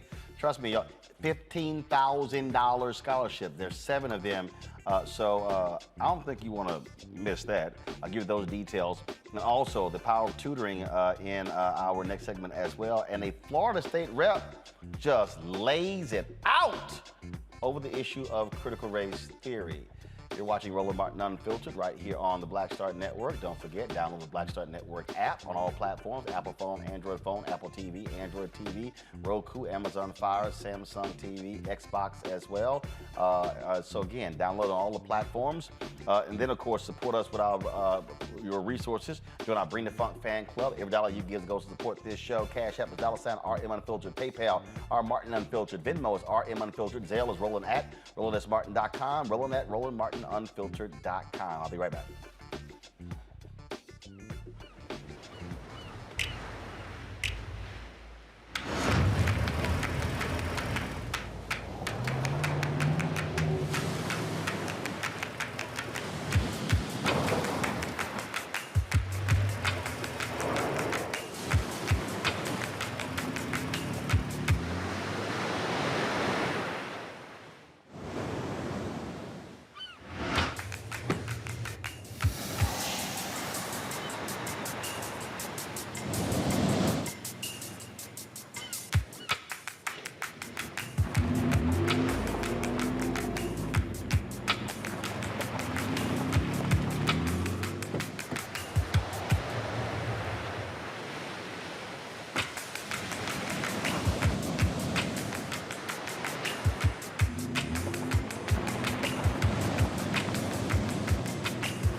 Hi, this is Dr. Jackie Hood Martin, and I'd like to ask you a question. Is your life teetering under the weight and stress and pressures of everyday life?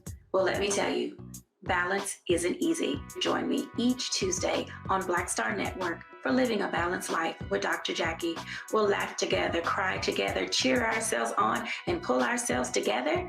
Together, learn tips and tools that will help you with the everyday stressors. So join me each Tuesday on Black Star Network for A Balanced Life with Dr. Jackie.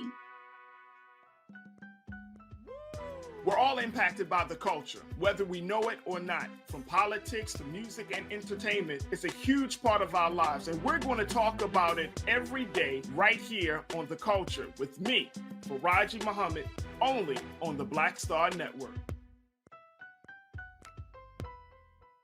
I'm Bill Duke. This is Diala Riddle. What's up, y'all? I'm Will Packer. I'm Chrisette Michelle. Hi, I'm Chaley Rose, and you're watching Roland Martin Unfiltered.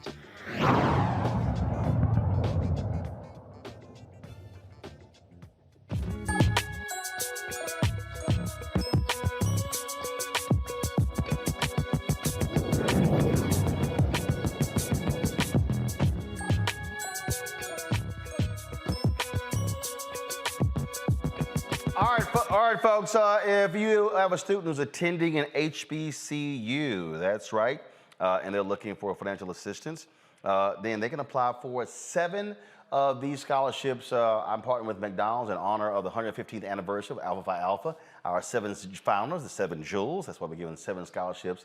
They're $15,000 each. Now, again, you must be enrolled full-time as an undergraduate, junior, or senior at an HBCU during the 2022-2023 academic school year. To apply, go to tmcf.org, tmcf.org. That's the Thurgood Marshall College Fund. And again, all the details are on there, all of the requirements, what you need, all the stuff is on there. The eligibility requirements is all there. The deadline, again, is February 28th.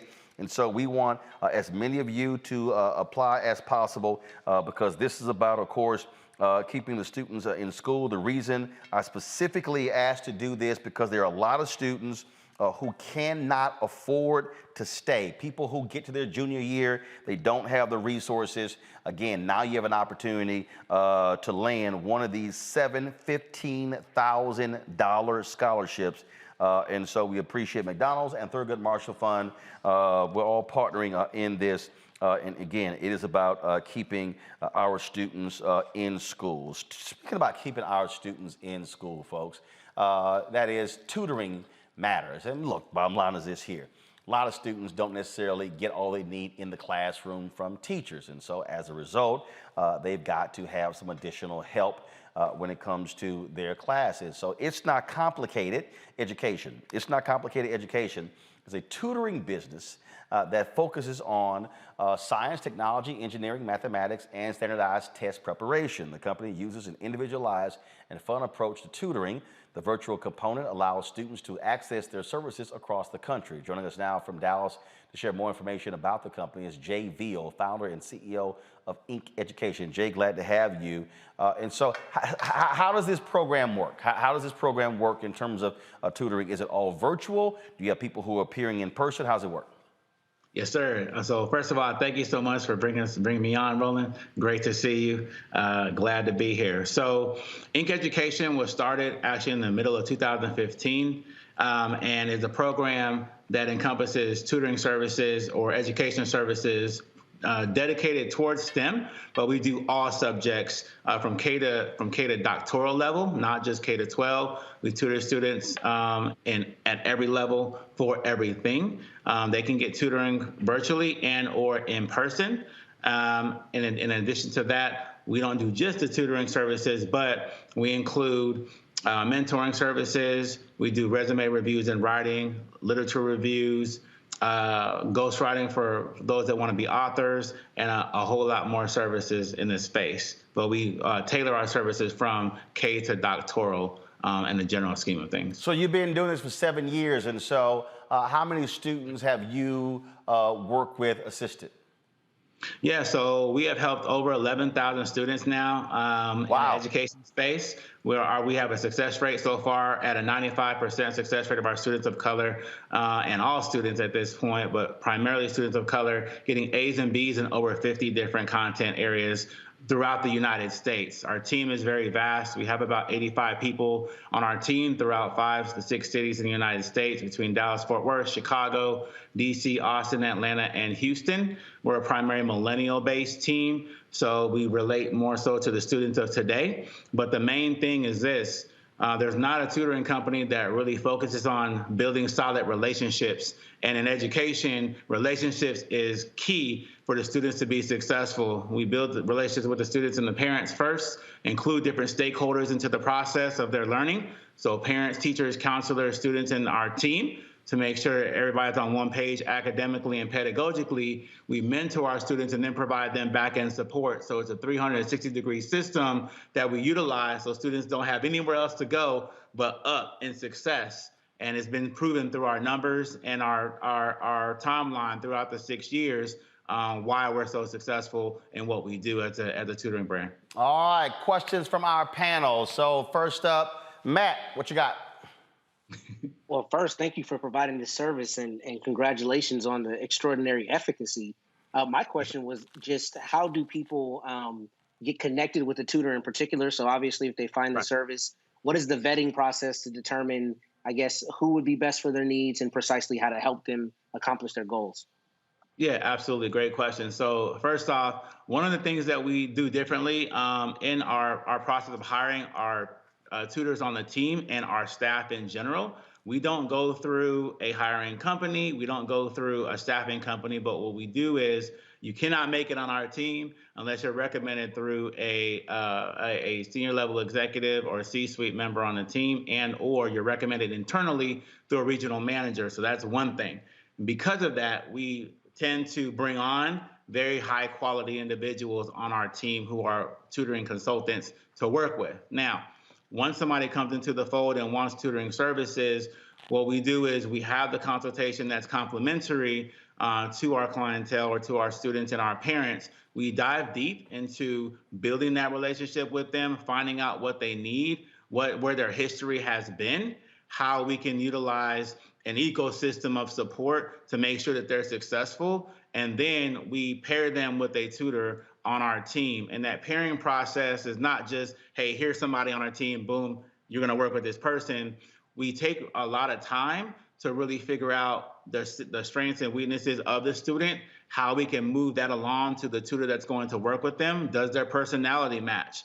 Can they mentor that young man or that young woman effectively to bring them up in our organization as great students? Are they able to succeed in the timeline that we're working with? Do they want to do virtual? Do they want to do in person? Do they have any learning disabilities? Like all those kinds of things are what we look for to ensure building a relationship and to pair them with the right person. And once that's done, we make sure that they're successful through learning plans. And then we check in with those, if they're at schools that they have a teacher in the classroom, obviously, right? So we're gonna work with that teacher to say, hey, we know on the front end, you're working with them, and on the back end, we're also working with them. So what kind of things have you noticed that student needs to work on? We'll take that information and data, and then we'll make sure that on the back end, we have everything else covered. And we do check-ins with that teacher for tests and quizzes and all those things that they do on their end, so we can effectively work with them and bring them to success. Kelly.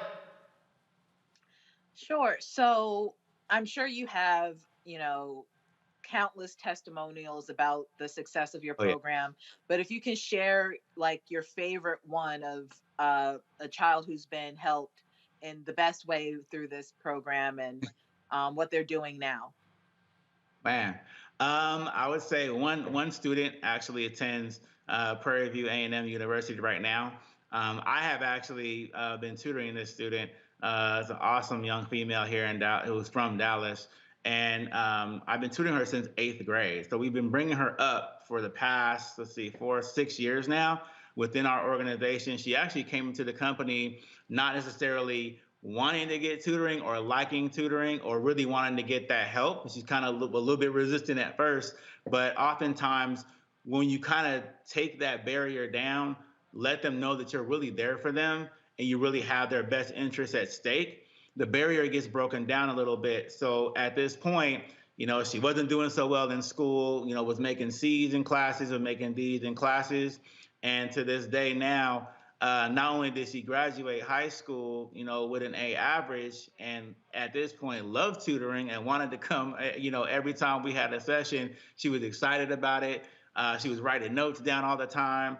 Her parents were very excited about the process, and her grades were increasing when she graduated and then went to school. I was able to tutor her then for test prep in the ACT and the SAT.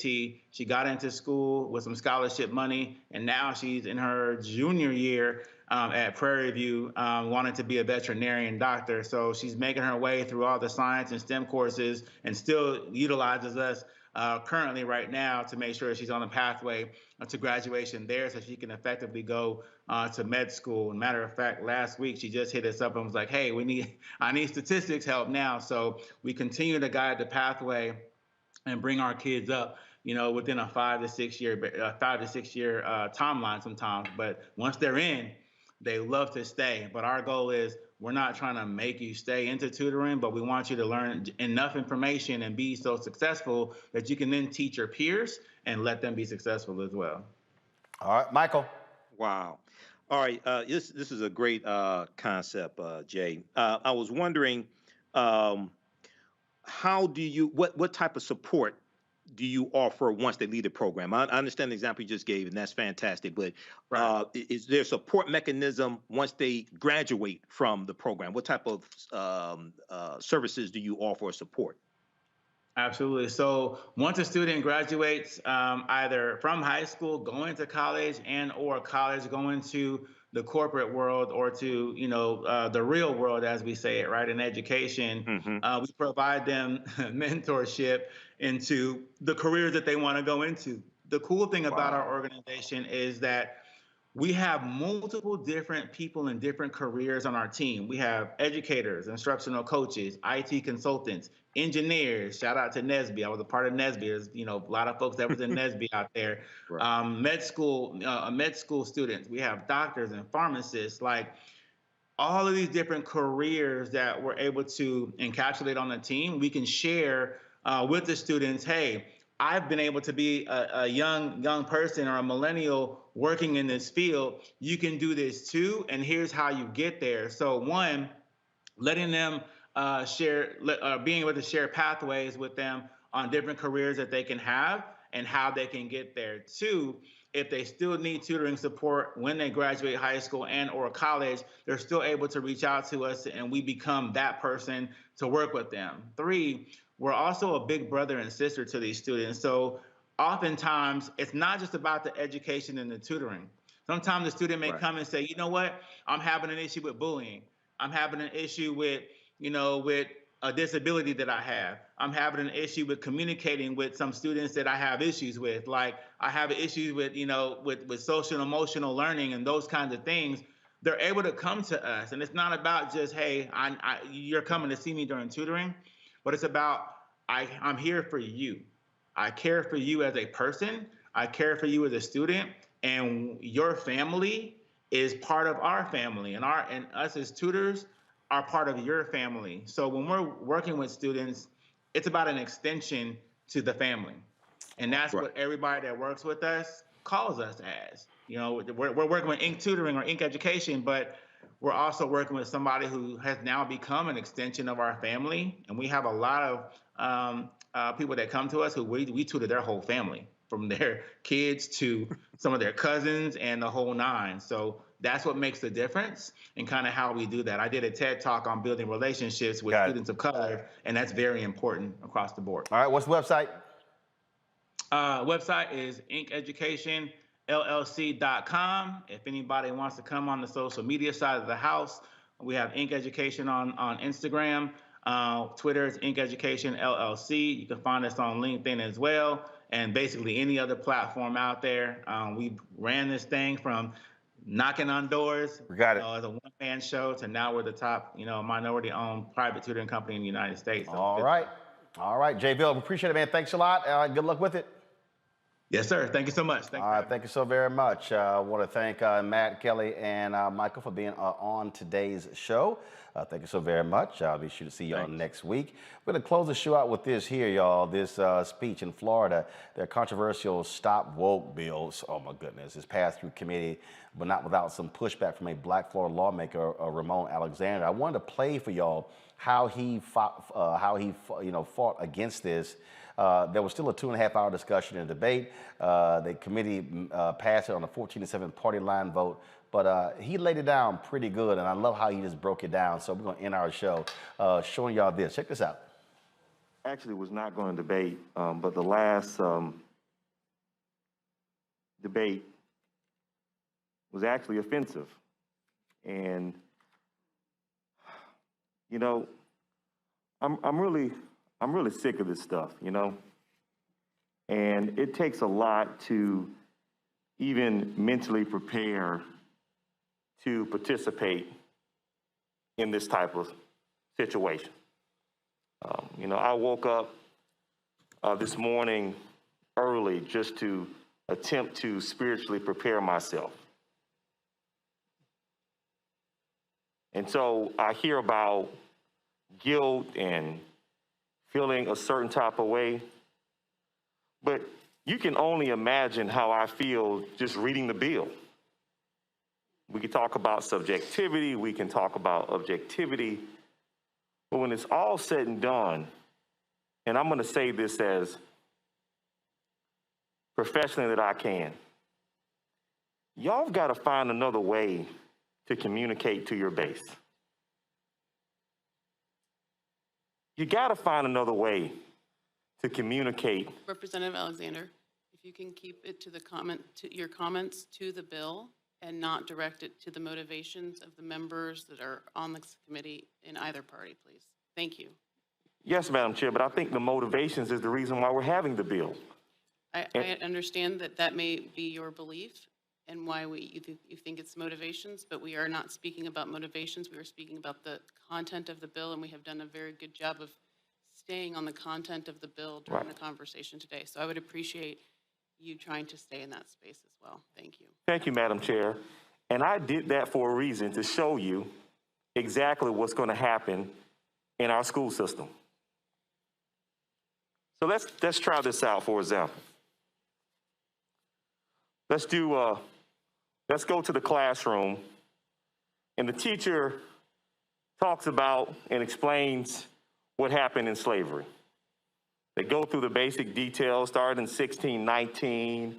They give some input about slavery, some basic textbook things. And then an inquisitive student raises their hand. They say, well, Madam Teacher, why did it happen? Why did slavery happen? And then they may even add, how did it happen? And then the teacher steps back, and now what does the teacher do? Because there's going to be some subjectivity in opinion, in their view. When I was taught in school, I was taught that Lincoln freed the slaves. I was taught that there was a Civil War, and that determined, and the Civil War was fought because of slavery. Well, the Civil War didn't start because of slavery. And do you know why I know that? Because I was taught how to critically think. I remember taking a religion class in college. You're talking about a young man that was baptized at an early age. Dad's chairman of the deacon board. Mother is the chairman of the Women's Congress for the Primitive Baptist Church. Go to church on Monday, go to church on Wednesday, go to church on Friday. Boy Scouts in the church, all day church. And to sit in a religion class at my university and to hear different perspectives about the Old Testament and the New Testament, I had to develop the capacity to critically think for myself and determine what is and what's not. And so this is a huge waste of time. And I have to literally, and I'm going to debate the bill on the floor, but I have to literally, in the merits of the bill, but I have to literally ask myself, is this really worth it? You know, we have 29 physically constrained counties in Florida, and 28 of them vote the same way every single time. Think about it. People are struggling. They are living paycheck to paycheck. A lot of them don't have a paycheck. And so instead of addressing systemic poverty, instead of addressing all of these issues that impact people's quality of life, we are using these distraction tools because, you know what? If race didn't matter, if all these issues didn't matter, we wouldn't have this bill. If race didn't matter and this stuff didn't poll well to get people to come out and vote and cause a dadgum insurrection, we wouldn't have these type of bills. And so we do it over and over again, and we find the next boogeyman to distract from the reality that 28 of these 29 counties keep voting for you instead of addressing the issues that impact people's quality of life every day. I don't want to do this, but I don't think you can handle the truth. I do not like having conversations like this. It eats me up on the inside because I know there's some admirable, good people over there. And half of y'all are uncomfortable with voting for this bill yourself, but you don't want to get primaried in your election. And so, I'm going to stop because maybe I am inappropriate right now, but I'm going to speak the truth. The last thing is for a representative to say that race doesn't matter. What ozone layer are you on? Representative Alexander, those comments are inappropriate. No, it's not inappropriate. Because his comments, Representative Alexander. Please. Listen, his comments were inappropriate. Your debate, Representative Alexander, But my question is, I'm going to stop here. Why didn't you stop him when he made his comments? His comments were just as offensive to me that my comments are to you. I'll stop. But this is Representative Alexander. No. We are done with debate. I'm going to stop. I'm going to stop. And I won't say anything. I'm going to end it here. And I respect you with the utmost respect. I'm going to stop. Let me say this.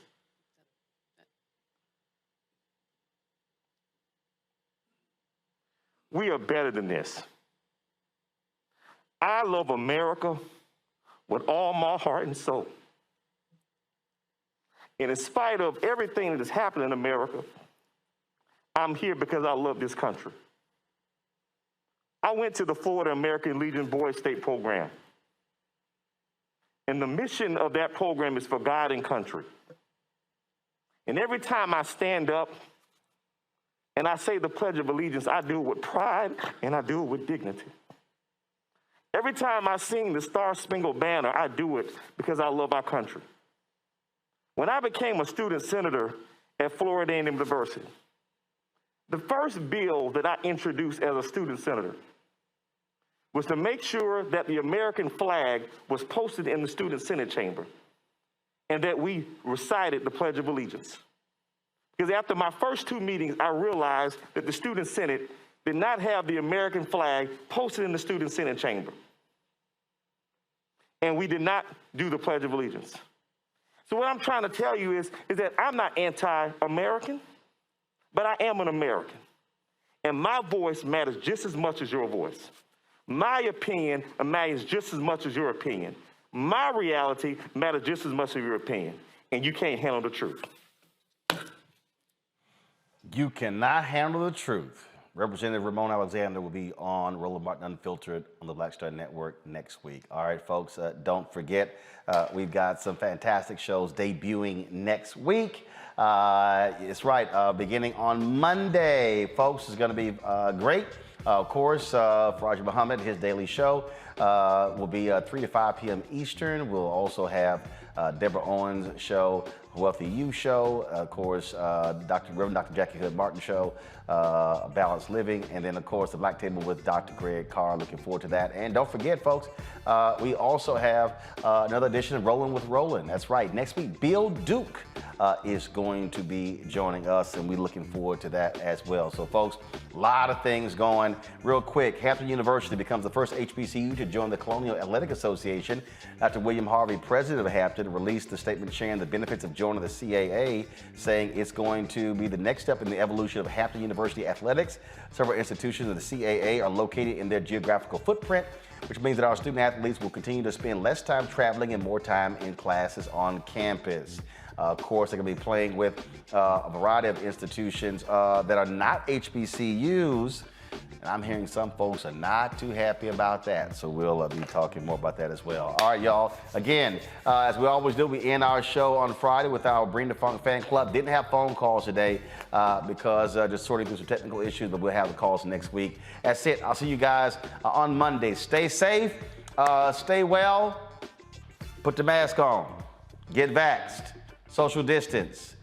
We want to see you around. Y'all take care.